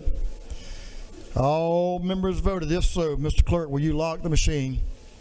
On the passage of House Bill 181, the yeas are 154, the nays are 0. This bill, having received the requisite constitutional majority, is therefore passed. Mr. Clerk, will you read the caption to House Bill 283?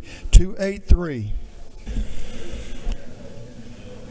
House Bill 283 by Representative Neal of the 79th and others be titled an act to amend Code Section 4013 2.1 of the Official Code of Georgia annotated relating to signature on citations required, effective failure to sign, exemptions for out-of-state drivers, and electronic capture of signature. This bill having referred to the Committee on Motor Vehicles, that committee recommends that this bill do pass. The lady from Clayton County, Representative Neal, is recognized to present House Bill 283. Thank you to the Speaker. Proceed. Thank you, sir. Thank you to the Speaker. Thank you to this body for the continued support. I present to you House Bill 283, the traffic signature bill. We have done this dance before. Thank you to this body for passing this bill overwhelmingly last year as it made its way through this House. It also moved to the Senate, and it was left in Senate rules last year. This bill essentially is designed to do a few things: reduce negative encounters between law enforcement officers and citizens, save taxpayer dollars, free up law enforcement for more high-priority calls, and ensure that everyone goes home at the end of the night. All this bill does is codifies into law the ability for law enforcement to write refuse to sign on a ticket in instances where they encounter a citizen who does not agree with a charge, or understanding the fact that some citizens don't quite understand that signing a ticket is not an admission of guilt, and allows officers to take this safer route if they feel it would make them feel more safe and get home at the end of the night.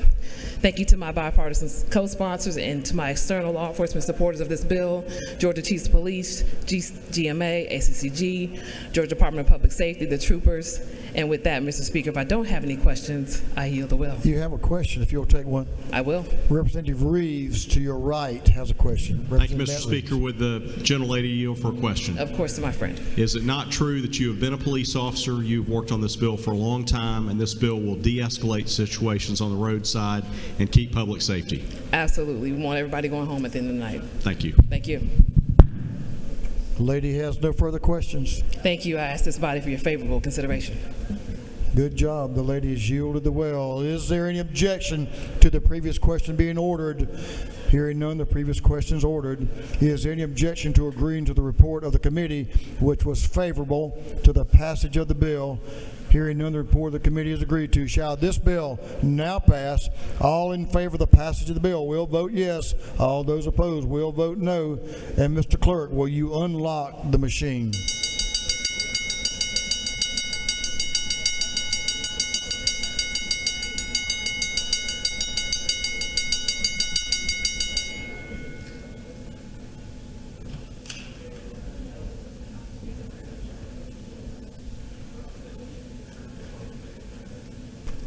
Have all members voted?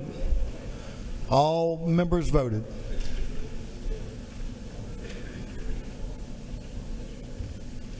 If so, the clerk will lock the machine. On the passage of House Bill 283, the yeas are 155, the nays are 6. This bill, having received the requisite constitutional majority, is therefore passed. Congratulations. Again,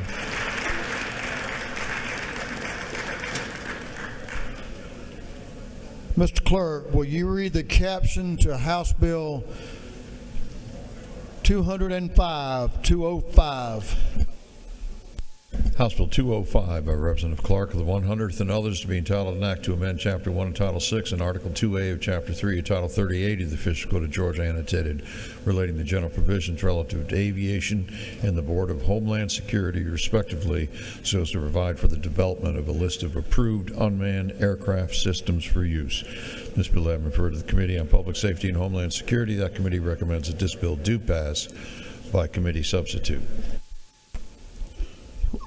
Are you ready, Representative Clark? I see you have an adoring audience up in the gallery. We'll welcome your lovely wife, Courtney, and the beautiful Miss Madison to be with us. Thank y'all for being here and observing your husband and your dad as he presents the bill.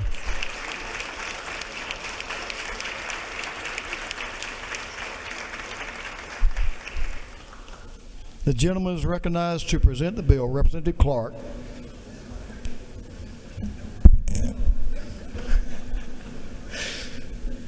Thank you, Mr. Speaker. And to all my colleagues, I'm excited to bring before you today House Bill 205.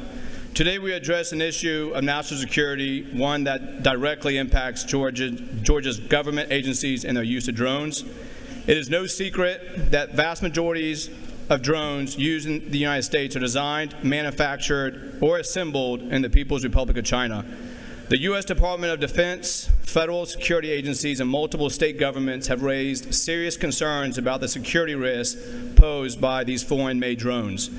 Two Chinese companies, DJI and Autel, currently control 90% of the global drone market. These companies have well-documented ties to China's ruling Communist Party and the People's Liberation Army.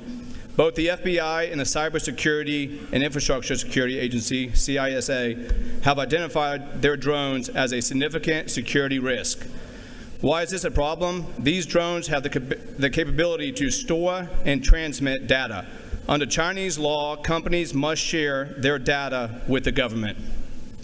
This means that Chinese government agents could access sensitive information collected by these drones, potentially without the knowledge of their U.S. users. This is why House Bill 205 is so important. What does this bill do? This legislation directs the Georgia Emergency Management and Homeland Security Agency to work alongside the Department of Administrative Services and security experts to develop a list of cleared drones that are deemed safe and secure against hacking or unauthorized data transmission. And here's what this bill requires, that GEMA and Homeland Security Agency must compile and maintain a cleared list of drones that meet strict security standards. State and local agencies are encouraged to purchase drones only from this cleared list. Beginning January 1, 2028, state and local agencies will be prohibited from acquiring drones that are not on this list. And no later than December 1, 2025, GEMA and Homeland Security Agency must develop and publish this list of approved drones for use within Georgia. This list must be developed in coordination with the Department of Administrative Services and after consulting with experts in data collection and privacy. To be included on this list, drones must comply with Federal Aviation Administration standards, be cleared for use by the U.S. Department of Defense, and meet the security requirements of the Federal National Defense Authorization Act. What this bill does not do, this legislation does not ban drones outright. Instead, it ensures that drones used by our government agencies can be rendered safe from foreign interference. And the key requirement is simple: drones must not be capable of transmitting data to unauthorized parties. Why this matters: House Bill 205 is a proactive step towards securing Georgia's critical infrastructure and protecting our sensitive data by ensuring that only safe and secure drones are used by state and local agencies. We are strengthening Georgia's defense against foreign threats. I urge you to support this bill and help safeguard our state's interests. With that, I'll be glad to take any questions, Mr. Speaker. Gentleman's yielded for a question. Representative Lupton to your left is recognized for a question. Thank you, Speaker. Does the gentleman yield? I yield. Is it not true that this little rectangle I hold in my hand, cell phones that each and every one of us have, that we carry in our pockets, that we carry in our purses, that we take to the bathroom, are all mostly made in China? That is true. The questions. Gentleman yield for another question from Representative Hefner to your left. Representative Hefner. Thank you, Mr. Speaker. Does the gentleman yield? I yield. Is it not true that without the support of legislation like this type of technology would make installations like Fort Eisenhower, which is the cyber security capital of the nation in Augusta, Georgia, make them subject to the possibility or the potential of observation from foreign adversaries? That is definitely true. Thank you, sir, for bringing this legislation. Thank you, ma'am. Right in front of you, Minority Leader Representative Hughley is recognized for a question. Thank you, Mr. Speaker. Does the gentleman yield? Yes, ma'am. This is just for information because I don't know the answer to this. Are there any local governments that are operating entities that would be in violation of what we're trying to do now, or is this just to make sure that they don't? So at the end of 2025, there'll be a list. Because right now, I mean, there are probably a number that have the drones that would be put on the list, and that would be updated at the end of this year. They would know going forward, starting in 2028, the first of the year, that those will be banned. But it gives them time also to say, there was some discussion. I've had calls come in, about investments that have happened in drones that are being used by our agencies here in Georgia. But the average lifespan is 3 years. So it's giving that ample time for them to get in compliance. So does the gentleman further yield? Yes, ma'am. So what I'm hearing you saying is that even though there may be some that will be banned if we pass this, the effective date is such that that will be beyond the useful life of the ones that are in effect now. Is that what you're saying? Yes, ma'am. It should be right there on that average lifespan of these drones. So that's why we gave that 3-year gap to get in compliance. And I know also there is discussion up in D.C. talking about outright banning some of these certain drones that are on the list. And so I think what this is doing is showing Georgia's leading, collaborating with the federal government. We're having a voice to sit down, talk, discuss this. Because there's a lot of movement in these drones, just like AI.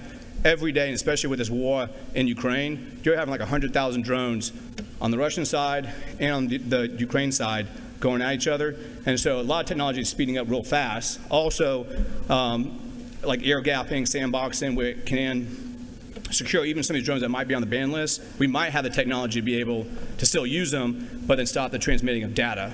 But this is a moving thing that's going on with these drones, and it's just us coming with the federal government, working with them on this list, and then we will fall in compliant with the federal government, with the Department of Defense. Hopefully that answers your question. Representative New to your right has a question. If the gentleman would yield. Representative New is recognized for a question. I yield. Thank you, Mr. Speaker. Does the gentleman yield? Yes, ma'am. All right. Is it not true that House Bill 205 ensures that state agencies purchase only vetted and secure unmanned aircraft systems that meet federal and state security standards to protect critical infrastructure and government operations. Yes, ma'am. You're right on point. Thank you. Thank you. The gentleman has no further questions. Thank you, Mr. Speaker. With that, I yield the well and ask for your favorable consideration of House Bill 205. Thank you. Thank you for the bill. We do have one person to speak on the bill, and that's Chairman Crow. I think this bill came out of your committee. Representative Crow is recognized to speak to the bill. Thank you, Mr. Speaker. Colleagues, I rise today to speak in support of House Bill 205, a critical measure aimed at ensuring the security, reliability, and efficiency of unmanned aircraft systems used by our state agencies. This bill mandates that the Georgia Emergency Management and Homeland Security Agency develop and maintain a list of approved UAS that meet stringent federal and state security standards. As drone technology continues to evolve, state agencies increasingly rely on unmanned aerial systems for disaster response, infrastructure inspection, and law enforcement operations. However, concerns regarding cybersecurity vulnerabilities, foreign interference, and operational safety necessitate a standardized approach. House Bill 205 addresses these concerns by ensuring that only drones meeting Federal Aviation Administration standards, Department of Defense security protocols, and national cybersecurity safeguards are utilized in official state capacities. Under this legislation, by December 1st, 2025, GEMA and Homeland Security will establish an approved list of unmanned aerial systems for use by state agencies, and beginning in January 1st, 2028, state entities will be prohibited from purchasing non-approved drones, reinforcing our commitment to securing critical infrastructure and safeguarding sensitive government operations. Importantly, this bill does not restrict private individuals or businesses from purchasing or operating drones of their choosing on private property. By supporting House Bill 205, we are taking a proactive step to modernize Georgia's approach to drone technology while maintaining the highest security and operational standards. I urge my colleagues to join me in passing this measure to protect our state's interest and ensure a safe and efficient use of unmanned aircraft systems. Thank you, Mr. Speaker. I yield the well. Gentlemen, is yielded well. There are no further speakers, no further questions. Is there any objection to the previous question being ordered? Hearing none, the previous question is ordered. Is there any objection to adopting the committee's substitute? Hearing none, the committee's substitute is adopted. Is there any question to agreeing to the report of the committee, which was favorable to the passage of the bill? Hearing none, the report of the committee is agreed to. Shall this bill now pass? All in favor of the passage of the bill will vote yes. All of those opposed to the bill will vote no. And Mr. Clerk, will you unlock the machine?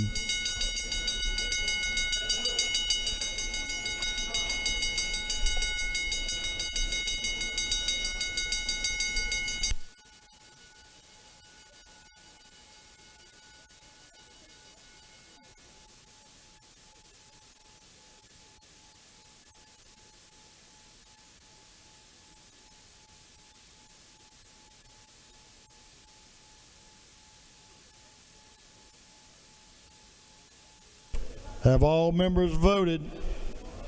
All members voted. If so, the clerk will lock the machine. On the passage of House Bill 205, the yeas are 162, the nay is 1. This bill having received the requisite constitutional majority is therefore passed.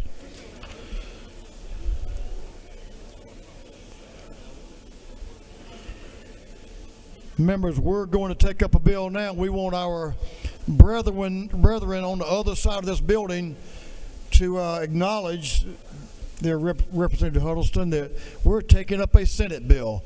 We hope they'll do the same on some House bills over there.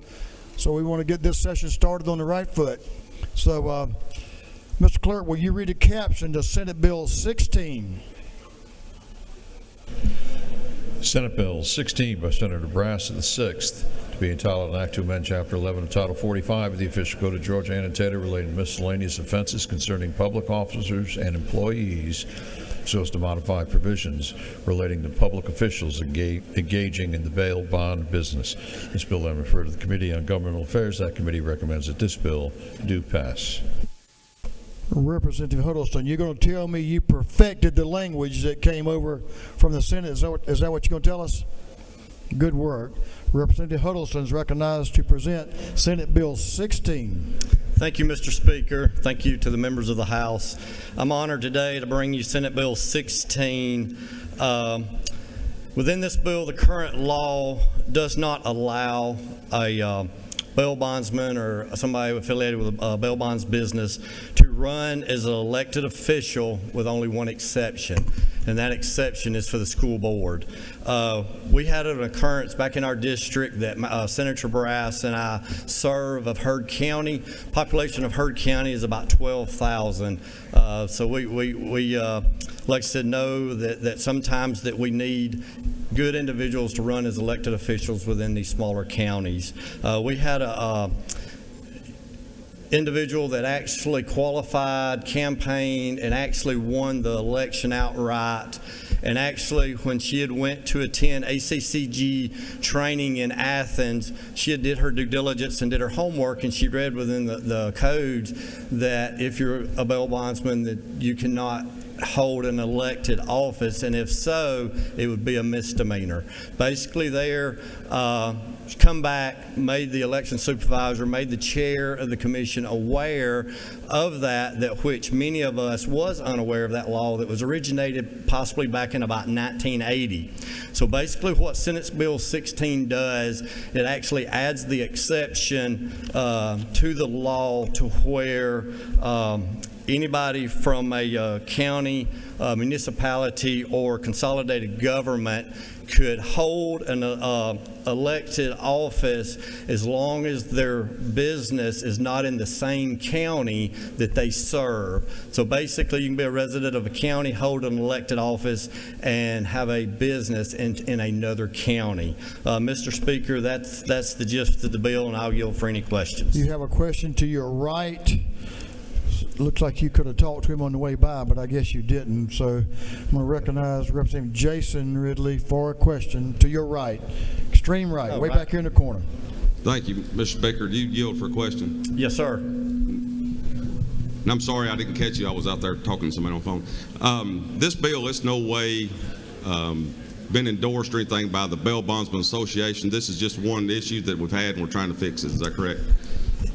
That is correct. Basically, it's not of one issue. It had been within this being brought to the attention. Like I said, it was occurrence in our district, but since then, basically, I have heard of other occurrences where two ways is where others may have known of the law and was not allowed to serve in that elected office. But I've also heard that there was a number of individuals possibly that had served for years in an elected office and was unaware of the law. Okay, thank you. Thank you.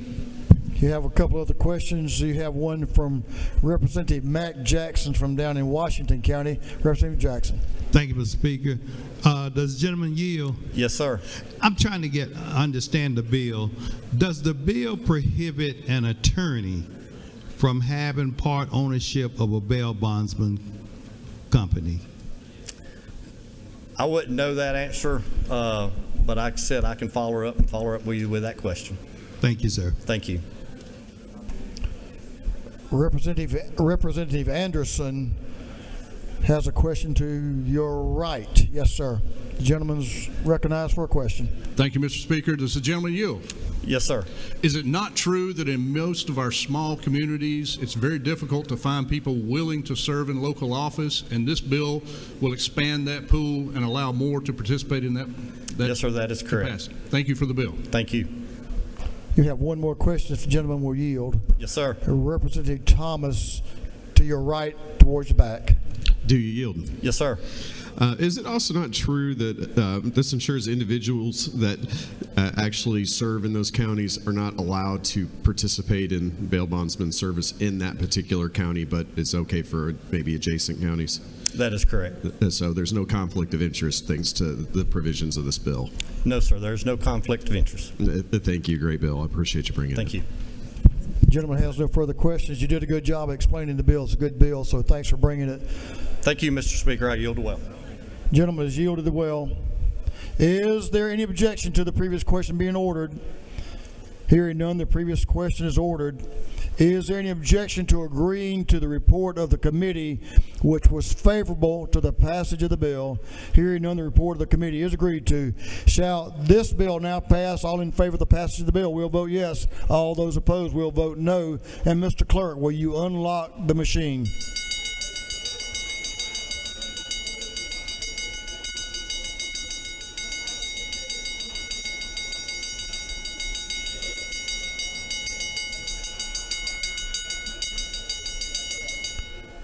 Have all members voted? For what purposes Representative Fleming rise? Parliamentary inquiry, Mr. Speaker. State your inquiry, sir. Mr. Speaker, is it not true that Senate Bill 16 upholds fairness and ethical standards by allowing more citizens to run for office while ensuring they do not engage in business activities that could present conflicts of interest? I think the gentleman read the bill and formed an opinion as it is correct. Thanks for the parliamentary inquiry. All members now voted. If so, Mr. Clerk, will you lock the machine on the passage of Senate Bill 16? The yeas are 159. The nays are 6. This bill, having received the requisite constitutional majority, is therefore passed.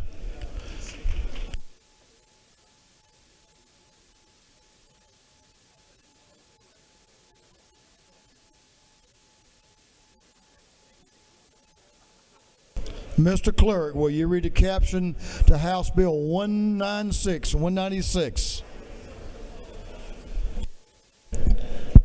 House Bill 196 by Representative Kelly of the 16th and others, to be entitled an act to amend Part 1 of Article 1 of Chapter 18 and Title 45 of the Official Code of Georgia, annotated, relating to state employees' health insurance plans, so as to require that drugs dispensed to a covered person for self-administration under a state plan be reimbursed. This bill I referred to the Committee on Health. That committee recommends that this bill do pass by committee substitute.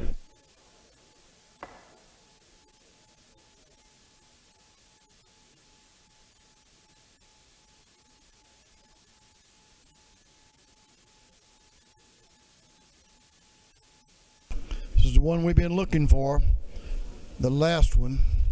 So if you'll give the gentleman your attention, we'll hear Representative Kelly present House Bill 196. The gentleman is recognized to present the bill. Representative Kelly. Thank you, Mr. Speaker. Members of the House, I come before you. Proceed. Thank you, Mr. Speaker. Members of the House, I come before you today with House Bill 196. This is a measure that builds on the efforts that this House has led on to not only protect consumers, but to provide some relief for our local pharmacies in hopes of helping them keep their doors open. This bill simply creates a reasonable rate of reimbursement for our pharmacies when they're dispensing drugs that are needed by our constituents to help keep them healthy. It does that by creating an equation that where we will reimburse them a guaranteed rate based on the NADAC pricing model and a reasonable dispensing fee that exists. Mr. Speaker, this House is led on this issue of holding our PBMs accountable. This House is led on trying to reduce drug prices for our constituents. This House is led on keeping our local pharmacies' doors open. And this is another important step in that manner. And it's important because 2 weeks I had the opportunity to hear a story from one of our fellow representatives who had talked to their local pharmacist in rural Georgia. And that pharmacist shared a story with them about two individuals who had came into their pharmacy over the weekend.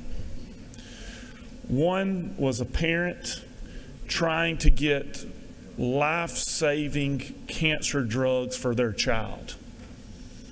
And the other was a senior citizen on a fixed income who has a certain prescription they need so that they can stay alive.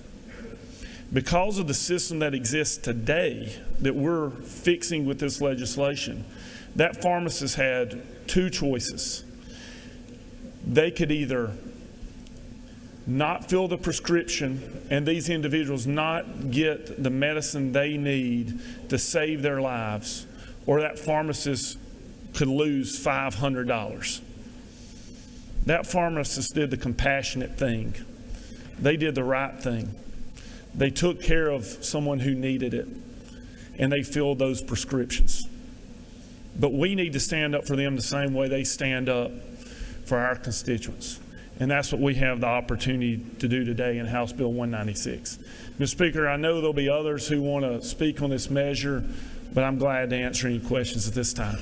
There are a couple of others to speak. You are correct, but you do have a couple of questions, so I'm going to recognize them if you'll yield for some questions. Yes, sir, Mr. Speaker, I'll yield. I want to recognize Chairman Williamson to your right, Representative Bruce Williamson from Monroe. Does the gentleman yield? I'll yield. Is it not true that all across Georgia, our independent pharmacies in many small towns is our first line of health care? Is that not true? You're exactly right. I appreciate that question there. You're 100% correct. Thank you. This gentleman knows a little bit about medicine. Chairman Hawkins of the center aisle has a question. Gentleman's recognized. Thank you, Mr. Speaker. Does the gentleman yield? Of course. All right. Isn't it true that this bill will help our local independent pharmacists to remain in business and to continue to be a vital health care provider in our communities? I appreciate that question, and we didn't get to this point today without a lot of valuable input from our local independent pharmacists, but we wouldn't have got here today if it weren't champions on this legislation like you and all the hard work you and your committee members, Chair Lady Mathiak and others who came before as well with this legislation. So I appreciate all y'all's help with this as well. Representative Gamble, Governor's floor leader, is recognized for a question. Thank you, Mr. Speaker. Does the gentleman yield? I'll yield. Is it not true that 2 years ago during the legislative session I received the news that Young Brothers Pharmacy in Cartersville, which was at the time the oldest independent pharmacy in the state, 130 years old, was unfortunately going to be shutting its doors, and that had this legislation been in place, it might have saved them from having to close their doors? I know the gentleman certainly knows of what he speaks, and it's a shame that's happened. And this is just the first step. I hope we'll all be united in trying to do more on this issue, because there's a broken system that we need to help fix so that we can keep those Main Street pharmacies, their doors open. Thank you for the question. Representative Mathiak, right up the center aisle to your right, has a question. Ladies recognized. Thank you, Mr. Speaker. Does the gentleman yield? I will, certainly. Is it not true that House Bill 196 will help increase the transparency of pricing of drugs dispensed under the state health insurance plan? It absolutely will, and I know you're someone who has been a champion for this issue, and I appreciate all the hard work you've done on it and for that question. Thank you. Thank you, sir, and thank you for this good bill. Representative Schofield has a question. Thank you, right. Mr. Speaker. To your Does right. the gentleman yield? Certainly. Is it not true that I held a PBR reform information session and brought everybody in a room together? So your bill and this bill and the work that we've done is so needed. And so on behalf of all of the pharmacies, I'm saying thank you, because we've done this over and over again, and it's time. So thank you. Well, no, thank you. This is a group effort, and there's a lot of recognition that needs to go around for getting this done. I appreciate your passion and compassion for helping us get this done. The gentleman has several more questions, and we do have a couple of speakers. It's up to you, Mr. Speaker. I'll be glad to maybe take one more, and then I'll yield. Okay, we'll take one more. We'll take one from someone who writes a couple of these prescriptions. We'll take it from Chairman Newton. Chairman Dr. Newton, to your right, has a question. Thank you, Mr. Speaker. Will the gentleman yield? Certainly will. I can't tell you how, isn't it true that this is going to make a big difference on something we found out last year of our independent pharmacies being forced to sell medications at less than the wholesale price that they had to pay, that NADAC that you mentioned. Isn't that true? That's absolutely true, and it's that's extremely disappointing that they're having to make that decision, and it's even more disturbing that there are players in this space who are manipulating the reimbursement rate so that they'll be put in that. Will the gentleman further yield? I absolutely will. Isn't it true that while that will cost a small amount extra in the state budget to pay a fair price to these independents, isn't it true that we have on our desk today a medication that our PBM on SHBP requires you to use a specialty pharmacy and pay $3,833 when under your NADAC plus a reasonable fee would have been about $50? And isn't it true that, as you said, we've got a lot more work to do on this? I think that this could actually end up saving our state health benefit plan some funds. So I appreciate that question, and I think there'll be some other speakers who elaborate maybe on that a little bit more. Thank you for your work. Thank you for the question. Mr. Speaker, I appreciate the thorough conversation about this. It is an important issue, and I know others will speak to it. So at this point, I'm going to yield the well and ask for favorable consideration.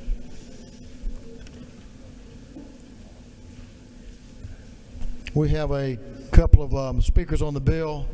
I know this is going to be hard for at least one of you two. I don't know which one that is, but I'm going to limit your comments to 10 minutes.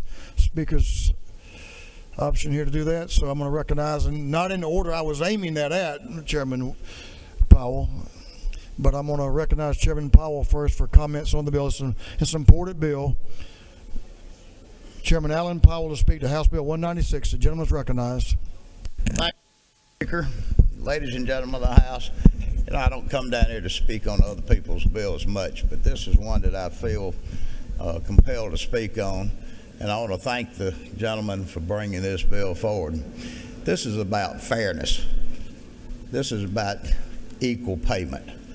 In this society we live in today, the small businessmen have enough problems being able to survive. And in this practice that's been going on by the PBMs and those people doing reimbursement, you've heard the questions that were answered, and you've heard the presentation. So I'll not get into those specifics about the healthcare and the prescription methodology.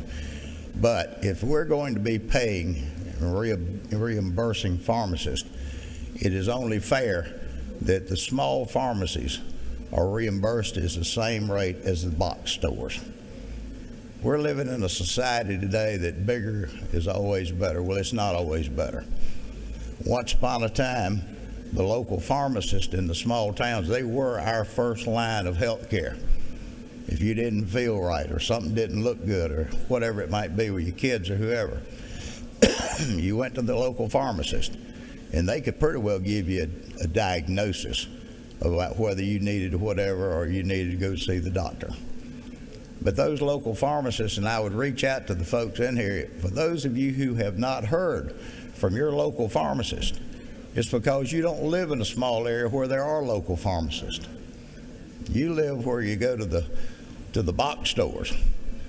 And I would remind you that if you go to one of those big pharmacies that are paying the full rate, and you stand in that consulting line that they have, and if they get to you, they might. If not, it'd be like them getting on the phone, somebody getting on the phone to try to call DFAX.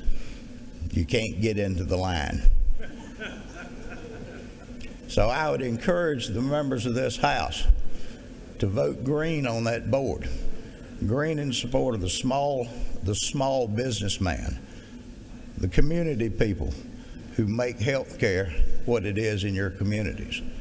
Treat them fair. We've talked about this for years, but this is about fairness.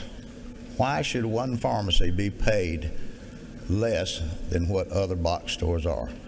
Again, I want to thank the chairman, and I'm going to shock the speaker. I'm not going to stay up here 10 minutes.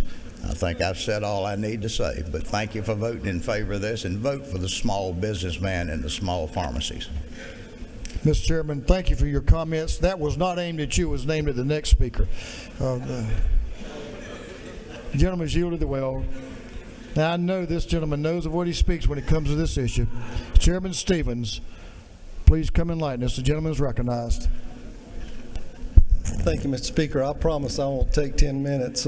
Some of you might remember last year that if you were here, not our new members, of course, but we had a parade of folks that came up here and talked about pharmacies that were closing their doors forever, some of them generational stuff. And then we put a handout to give you some idea of the games that were being played by the PBMs that intentionally, I believe, was there to put these independent pharmacies out of business. Really hard to believe. I want to thank Representative Kelly for bringing the bill. I want to thank the Commissioner of Department of Community Health, who took an interest this year to really begin to peel this onion back and get to the truth of what's going on. I want to thank the Speaker of the House. He doesn't get the credit that he deserves very often, but these are small businesses, folks. I put a little sheet on your desk to give you some idea. Once you start peeling that onion back to see what your teachers, your public safety people, and even your own insurance, what you're paying for whenever you get something, for example, a specialty drug. We know that their own chain pharmacies were paid an average of 42% more than your independents, even if you're out in the sticks, as they say. But they were there whenever you needed them, 42%. If you look at this little chart, we finally went through the back door, if you will, to find out what they were actually charging your teachers, your public safety people, and your own insurance carriers. Right at the very first one, you'll see that there's a muscular dystrophy drug, a NADAC cost, which is the national average acquisition cost, pretty standard. If you'd gone to your pharmacy, it costs $23. You're going to get it for about $40 once this bill passed, if you'll vote for it. Your PBM pharmacy was charging $3,833. We ought to be ashamed of ourselves for not finding this out sooner. You look down this whole list of any of these drugs that they call specialty drug, and it's any drug that they want to call a specialty drug. If your local pharmacist tries to fill this prescription, you get an immediate message that comes back and says you have to go to your mail order pharmacy. And that cancer drug, by the way, that's going to be thrown at the front step of your door, you don't have to worry about signing for it. Your mail delivery person will leave it there. And of course, we don't have temperature problems down here in the South, do we? Ladies and gentlemen, it's time that we start peeling this onion back for the safety of our patients, for our teachers, for our public safety people, and for your own family. Thank you. Thank you, Mr. Chairman. I know the gentleman knows of what he speaks, and I appreciate your persistence on this issue. Thank you for your work, and thank you for what you're going to do on this issue. We have no further speakers. So, is there any objection to the previous question being ordered? The chair hears none. The previous question is ordered. Is there any objection to adopting the committee substitute? Hearing none, the committee substitute is adopted. Is there any objection to agreeing to the report of the committee, which was favorable to the passage of the bill? Hearing none, the report of the committee is agreed to. Shall this bill now pass? All in favor of the passage of the bill will vote yes. All those opposed will vote no. And Mr. Clerk, will you unlock the machine?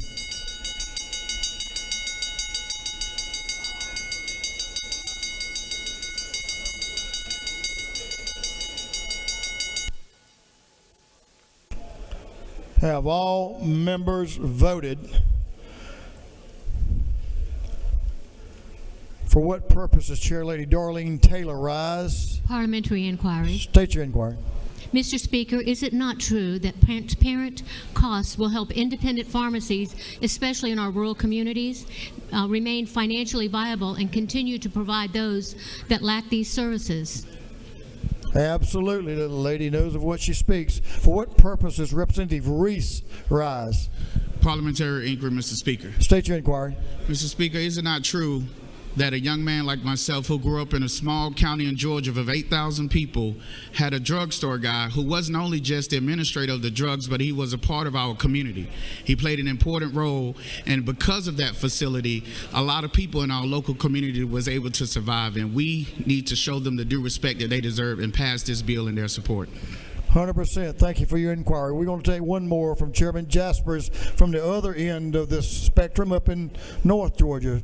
Sir, Mr. Chairman, thank you. You Thank recognize? You, Mr. Speaker, parliamentary inquiry. State your inquiry. Is it true that this bill, if it were enacted last year or the year before, would have saved Bell's Pharmacy in Tate, Georgia from closing?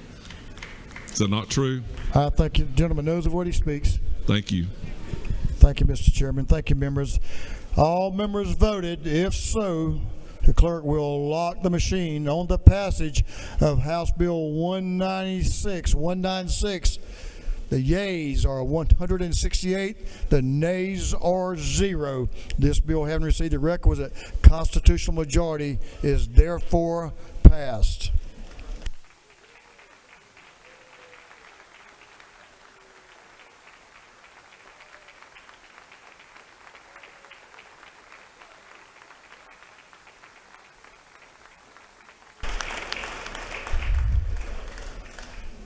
Thank you, members. A good day to be a member of the House. We're going to postpone. That completes the rules calendar. Other than this, a bill that was postponed, a resolution that was postponed yesterday, House Resolution 32, will be again postponed to our next legislative day. We have a couple of motions we'll take up now. For what purposes, Representative Osteen, rise. Sorry. To make a motion? State your motion. I move that House Bill 262 be recommitted to the Rural Development Committee. Mr. Clerk, will you read the caption? House Bill 262 by Representative Osteen of the 169th and others to be titled an act to amend Chapter 2, Title 31 of the Official Code of Georgia annotated relating to the Department of Community Health. On the lady's motion that House Bill 262 be recommitted to the Rural Development Committee, is there objection? Hearing none, is so ordered. For what purposes, Representative Bell, rise. I rise to make a motion. State your motion. I move that House Bill 389 be moved to the Committee on Energy, Utilities, and Telecommunications from the Committee of Judiciary. Both chairmen agree. Thank you, sir. Mr. Clerk, will you read the caption? House Bill 389 by Representative Bell of the 75th and others to be titled an act to amend Title 44 of the Official Code of Georgia annotated relating to property. Yes, sir. On the gentleman's motion that House Bill 389 be withdrawn from the Judiciary Committee and recommitted to the Energy, Utility, and Telecommunications Committee, is there objection? Hearing none, is so ordered. For what purposes, Representative Chaz Cannon, rise. To make a motion. State your motion. I motion that House Bill 451 move from Education and Game Fishing Parks. Both chairmen agree, Mr. Speaker. Mr. Clerk, will you read the caption? House Bill 451 by Representative Cannon, the 172nd and others being titled an act to amend Part 14 of Article 6 of Chapter 2 of Title 20 of the Official Code of Georgia annotated relating to other educational programs under the Quality Basic Education Act. On the gentleman's motion that House Bill 451 be withdrawn from the Education Committee and recommitted to the Game Fish and Parks Committee, is there objection? Hearing none, is so ordered.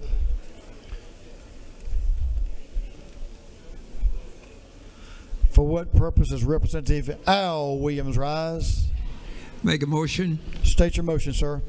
Mr. Speaker, I move that the rules be suspended and a great bill be assigned to committee and read for the first time. I got to hear it. Mr. Clerk, will you read the caption? On number of House Bill by Representative Williams, the 168th and others to be entitled an act to amend Part 2 of Article 15 to Chapter 1 and Title 10 of the Official Code of Georgia annotated relating to Fair Business Practices Act of 1975. On the gentleman's motion that the rules of this House be temporarily suspended so a bill can be read for the first time and assigned to committee, is there objection? Agriculture and Consumer Affairs.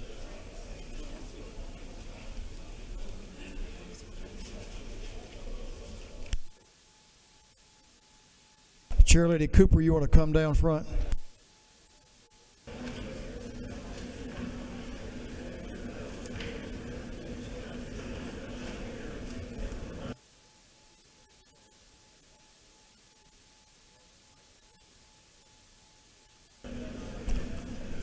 A lot of folks are busy this morning, so we want to let you finish up a morning order that you had put in for this morning. Chair Lady Cooper is recognized for a morning order. Thank you, Mr. Speaker. Ladies and gentlemen of the House, it's been a special day for me. I had one of my seniors from Walton High School today testify in a committee on a bill that he brought to me, and it passed out of that bill unanimously. And I have a group of ladies that are my neighbors that are in the balcony that are some of the hardest working people in this state and who give a great deal of their time to helping others, especially children in their state. They're my friends and neighbors from the Atlanta Country Club area, and they're in the gallery. If we could have them stand, and if you would recognize them. Thank you very much, and welcome to the Capitol, ladies. Thank you.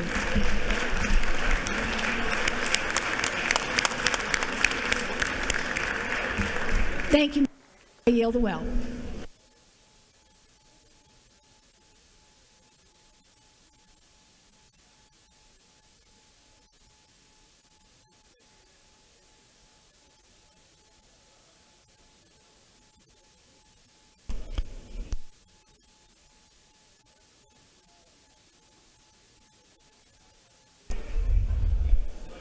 Mr. Clerk, will you read the caption to a group of privileged resolutions? Honoring the life and memory of Artwood Howard. Honoring the life and memory of Joshua Josh Michael Rogers. Commending Georgia Military College on its 150th anniversary. Recognizing and commending Nancy T.A.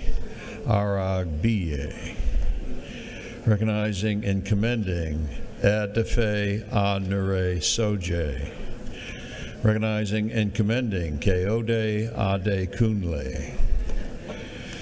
Recognizing and commending Phenomenal Hughes Global Network. Congratulating Kate Andrews of Central Forsyth High School for winning the 2024 GHSA 6A 7A State All-Around Gymnastics Competition. Recognizing Georgia State University College of Law. Recognizing and commending Seth Minnick for his Georgia Transportation Alliance for his years of service and commitment to the advancing transportation policy in Georgia. Recognizing and commending Madison Hendershot of the Georgia Transportation Alliance for her years of service and commitment to advancing Georgia transportation policy in Georgia. Celebrating Black economic empowerment and Black excellence in honor of Black History Month. Recognizing March 5th, 2025, a Small Business Day at the Georgia State Capitol. Recognizing June 7, 2025 is TIUA School of Business Entrepreneur Day. Recognizing February 20, 2025 is Girls Empowerment Day. Recognizing and commending Anita Reynolds Howard. Honoring the Alpha Kappa Alpha Sorority Incorporated on its 50th chartering anniversary. And congratulating the Georgia Association of Manufacturers on its 125th anniversary of its formation. And congratulating and commending Joe Walston for receiving the 2025 Yellow Rose Nikki T. Randall Service Leadership Award. And for other purposes, that completes the reading of the privileged resolution.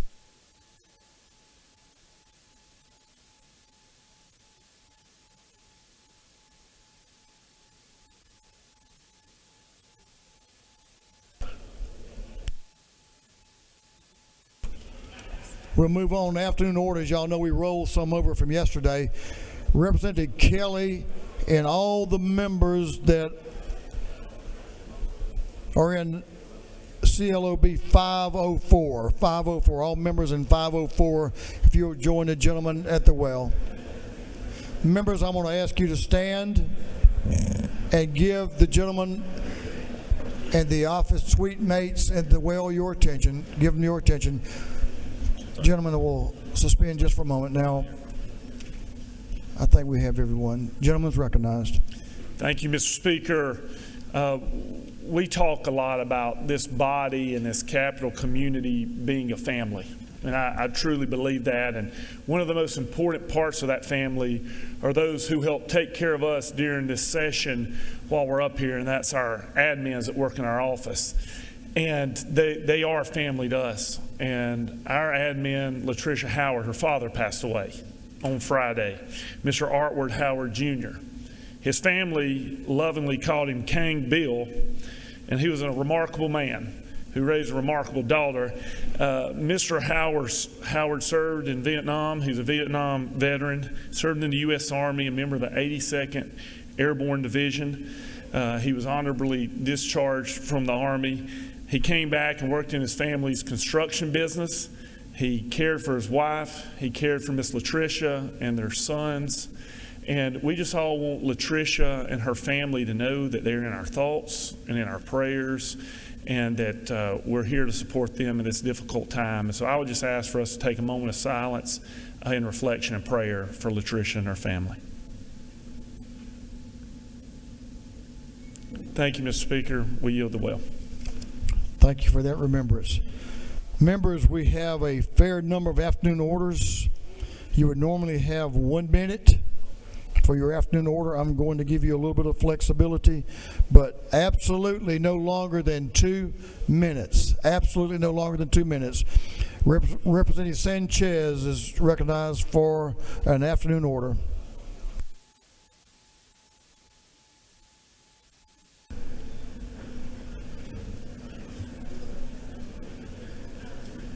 The gentleman is recognized. Thank you so much, Mr. Speaker. I am proud today to presenting what was originally yesterday's, but today's Black History Month moment. I stand to honor the legacy of civil rights activist and important Smyrna community member, Fannie Williams. Fannie Williams was born right after the Civil War and became a cook for a prominent Smyrna family, the Campbell family. And she became a famed master cook in Smyrna, but that was just her day job. On top of all of the work she did as a cook, she worked tirelessly to advocate and be a leader in her community, dedicating her life to improving the lives of Black Georgians and fighting for civil rights in the earliest 20th century, a time of great upheaval in our country. And she stood strong against the hardships of Jim Crow and segregation in our state to ensure community was taken care of. She was instrumental in raising funds and helping to open the first Black hospital in Cobb County. She was the largest donor for the building of Wheat Street Baptist Church right here in Atlanta, and she was not afraid to stand up to racism and was a strong voice against the KKK in Cobb County. Fannie Williams also helped open the infamous Aunt Fanny's Cabin in Smyrna, which was named after her by the white owners. While the original intent of the cabin was to sell local wares, she shared her cooking with the community, and because she was such a great cook, it just ended up becoming a restaurant, and a very famous one for those who know about Aunt Fanny's. Although her cooking and recipes were what put the restaurant on the map, she did unfortunately pass away soon after the opening of the cabin. And afterwards, the restaurant itself presented a skewed version of some of the antebellum South, and it did have issues with, the way it presented some of her legacy. So in order to justify her legacy, make sure we show the truth of what happened with Fannie Williams, the city of Smyrna did erect a statue a couple weeks ago in honor of her legacy and her important work in her community, to make sure we remember for what she was really a big person for, which was standing up for Black Georgians. And I just want to thank every single Black woman who continues the work of people like Fannie Williams today in here in the state of Georgia. Thank you so much, and thank you so much, Mr. Speaker. I yield the well. Representative Lisa Campbell is recognized for an afternoon order in the morning. Representative Campbell.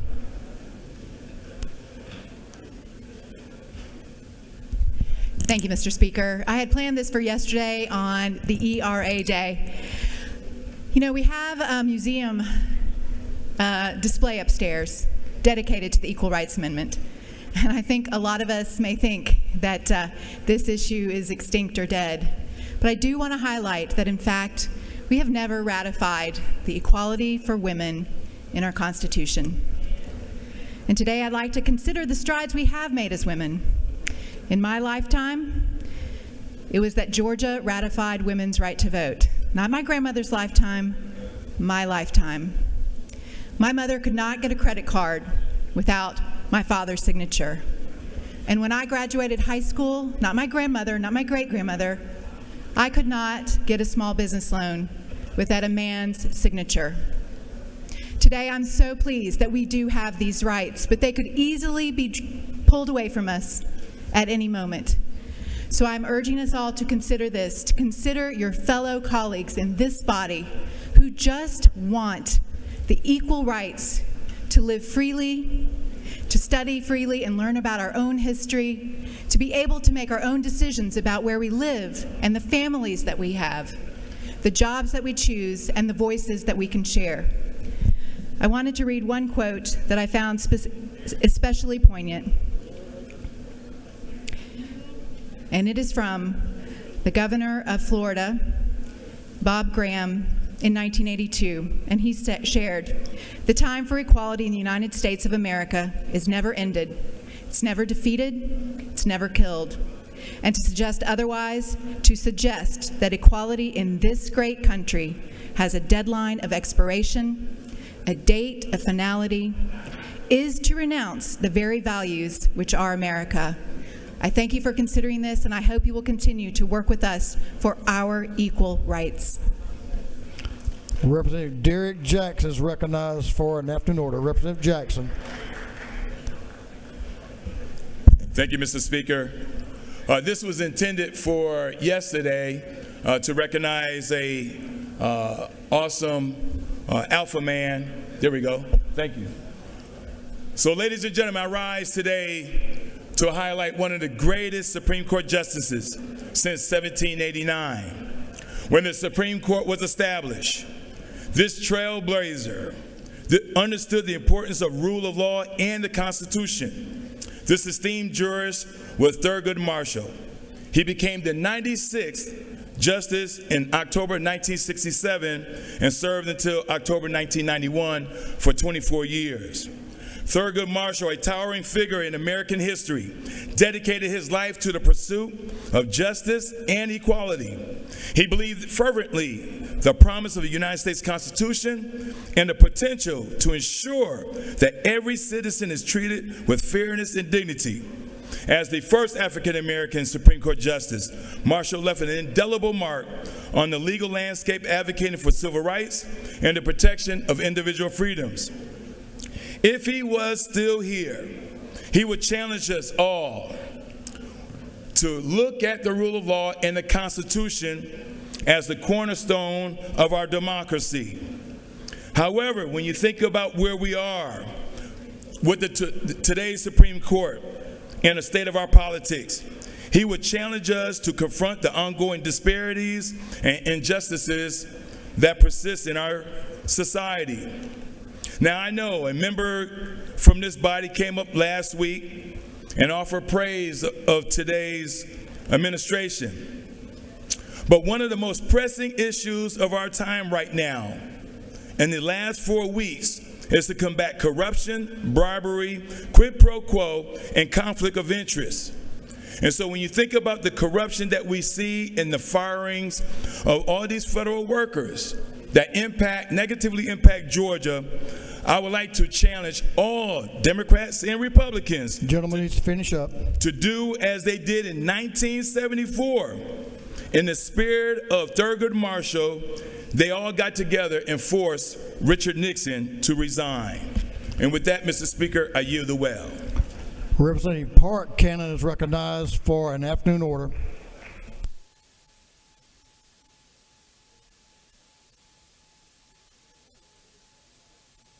Ladies recognized.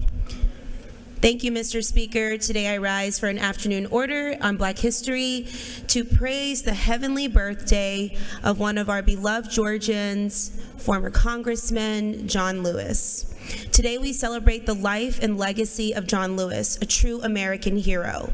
He dedicated his life to justice, equality, and the fight for civil rights, never backing down in the face of adversity. From the freedom rides to the halls of Congress, he showed us what courage and integrity look like. He believed in getting into good trouble, necessary trouble, to make our country better for everyone. His sacrifice on the Edmund Pettus Bridge helped to secure the right to vote, reminding us that democracy is not a gift, but a responsibility.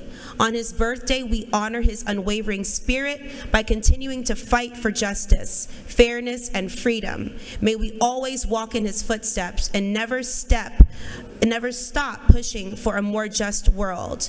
If he were here today, he would remind us that democracy is not a guarantee. It is a fight. It is our responsibility to keep marching forward. I'm proud to have a highway named in District 58 for him. I'm proud that Decatur has put a statue for him. I'm proud that Georgia Tech has named their student center after him and given $100 million to erect that center. I'm proud that Georgia State University has the John Lewis Scholarship. I'm proud that Spelman College has the John Lewis Scholars Program, and I'm proud that Emory University has named their inaugural John Lewis Chair in their law school. Thank you so much. Happy birthday, John Lewis. I love and I miss you. Thank you. Representative Saines. Here he is, right? He's recognized. The gentleman's recognized.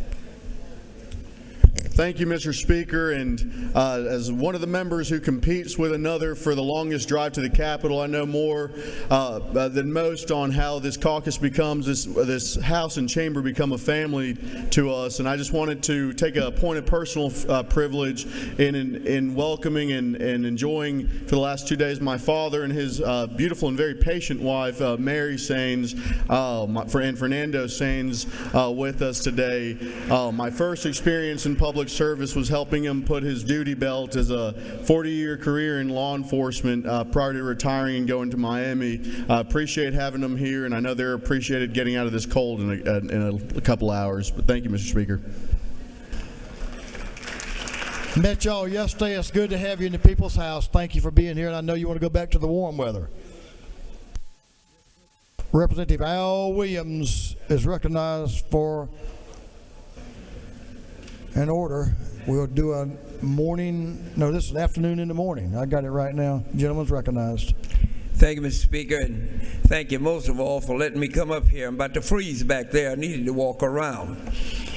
This morning, I would like to remind us, many years ago, a gentleman who served in this House, Reverend Hosea Williams, organized and got approved by Dr. King a program called SCOPE, Summer Community Organization and Political Education, where offices were set up all over all over the South to teach political education and literacy. And he did a magnificent job, but the high point of that summer was when several people came to Liberty County, some from New York, Peter Grunstein, some from Philadelphia, Claire Willis Ritter, and some from Los Angeles, Ms. Gonzalez, whose name I can't remember. But one particular person that came was Alice Walker, who would go on to great fame in writing The Color Purple. While she was in Liberty County, she became completely blown away by a young, fine, debonair gentleman from Midway, Georgia, who, because of his swag and suaveness, she could not resist. And so we spent a lot of time together and might have still been together had it not been for a beautiful young lady from Hinesville who just had more going for her and swooped me off my feet. But the experience of Alice and those that came to Liberty County shall live on forever. And I've heard that she continues to grieve to this day by missing out on the gentleman from Midway with his fine self. Thank you, Mr. Speaker. I yield the well.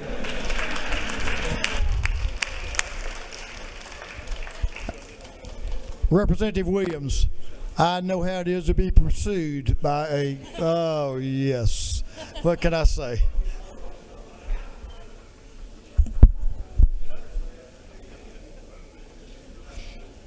Chairlady Darlene Taylor is recognized for an afternoon order. Chairlady Taylor. I don't know how you follow that, but I'll try. Good afternoon, everybody. I'm here on your desk to tell you about the Okefenokee. There was a great article that was in the paper, and I wanted to share it with you because it talks about the importance of our ecosystem. This is the largest intact freshwater wetlands, not just in our country, but in the world. And it's to celebrate the nomination of the Okefenokee to become a UNESCO World Heritage. All I can say is remember the Okie. Thank you.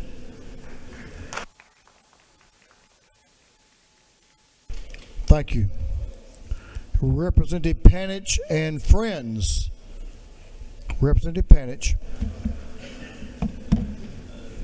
Give the lady your attention, please.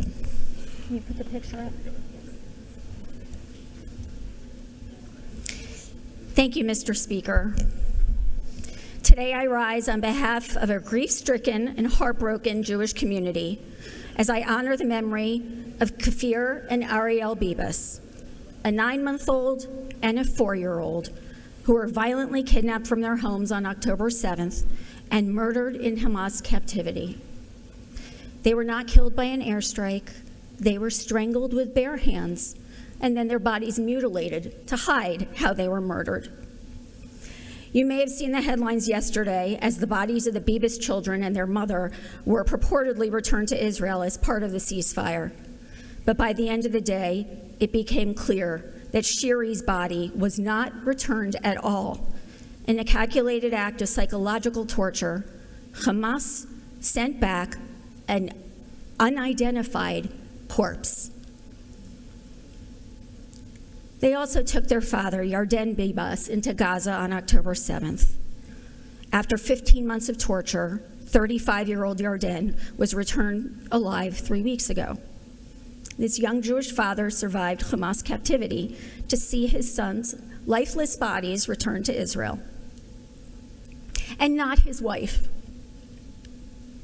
504 days since October 7th, and Hamas continues to violate every single moral value. They are evil.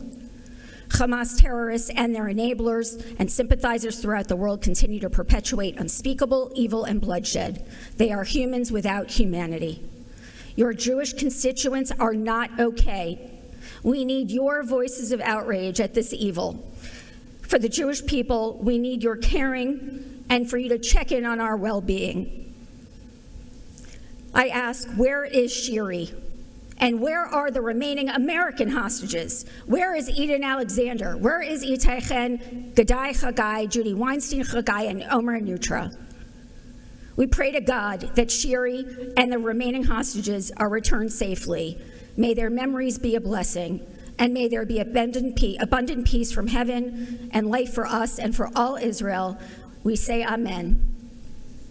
Amen. Am Israel Chai. Thank you, Mr. Speaker. I yield the will. Thank you, Representative.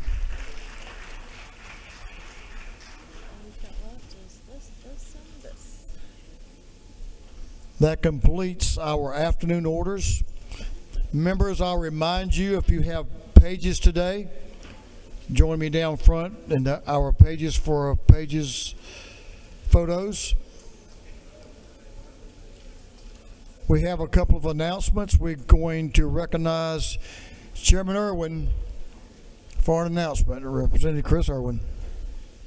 Speaker and education members, we are going to meet in CLOB 506 for a full committee meeting upon adjournment, and I have a box lunch for you at your seat. Again, full committee members for education, CLOB 506 upon adjournment. Thank you.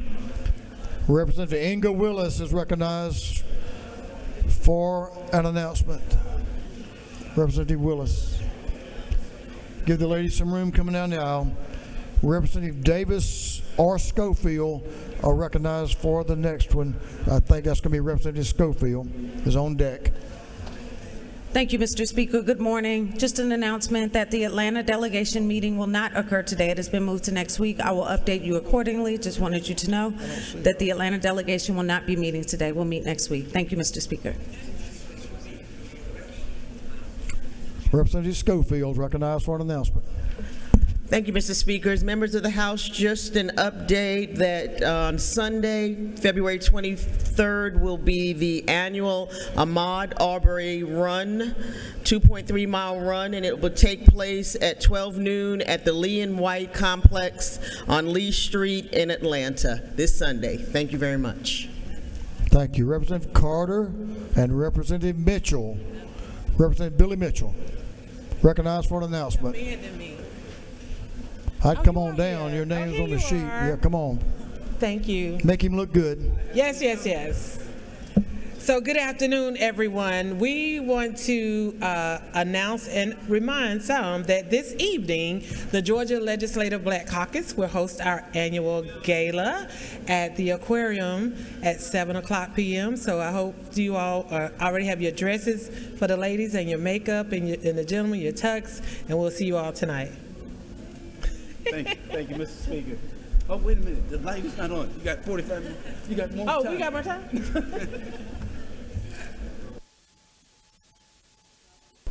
You made him look good. He didn't say anything. That completes our announcements. Members, we have a couple of birthdays. One of them actually is today. Representative Victor Anderson, happy birthday. Mr. Chairman, happy birthday. Let's wish Victor Anderson a happy birthday. And on Saturday tomorrow, Representative David Sampson will have a birthday. Let's wish David a happy birthday.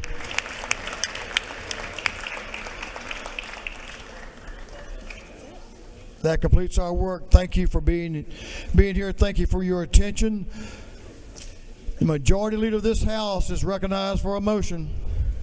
Thank you, Mr. Speaker. I move that this House stand adjourned until 10 a.m. on Monday, February 24th, 2025. On the motion of the majority leader that this House stands adjourned until 10 a.m. Monday, February the 24th, 2025. All those in favor will say aye. Opposed, no. It's getting closer, but the ayes have it. We are adjourned. Thank y'all. Have a safe weekend.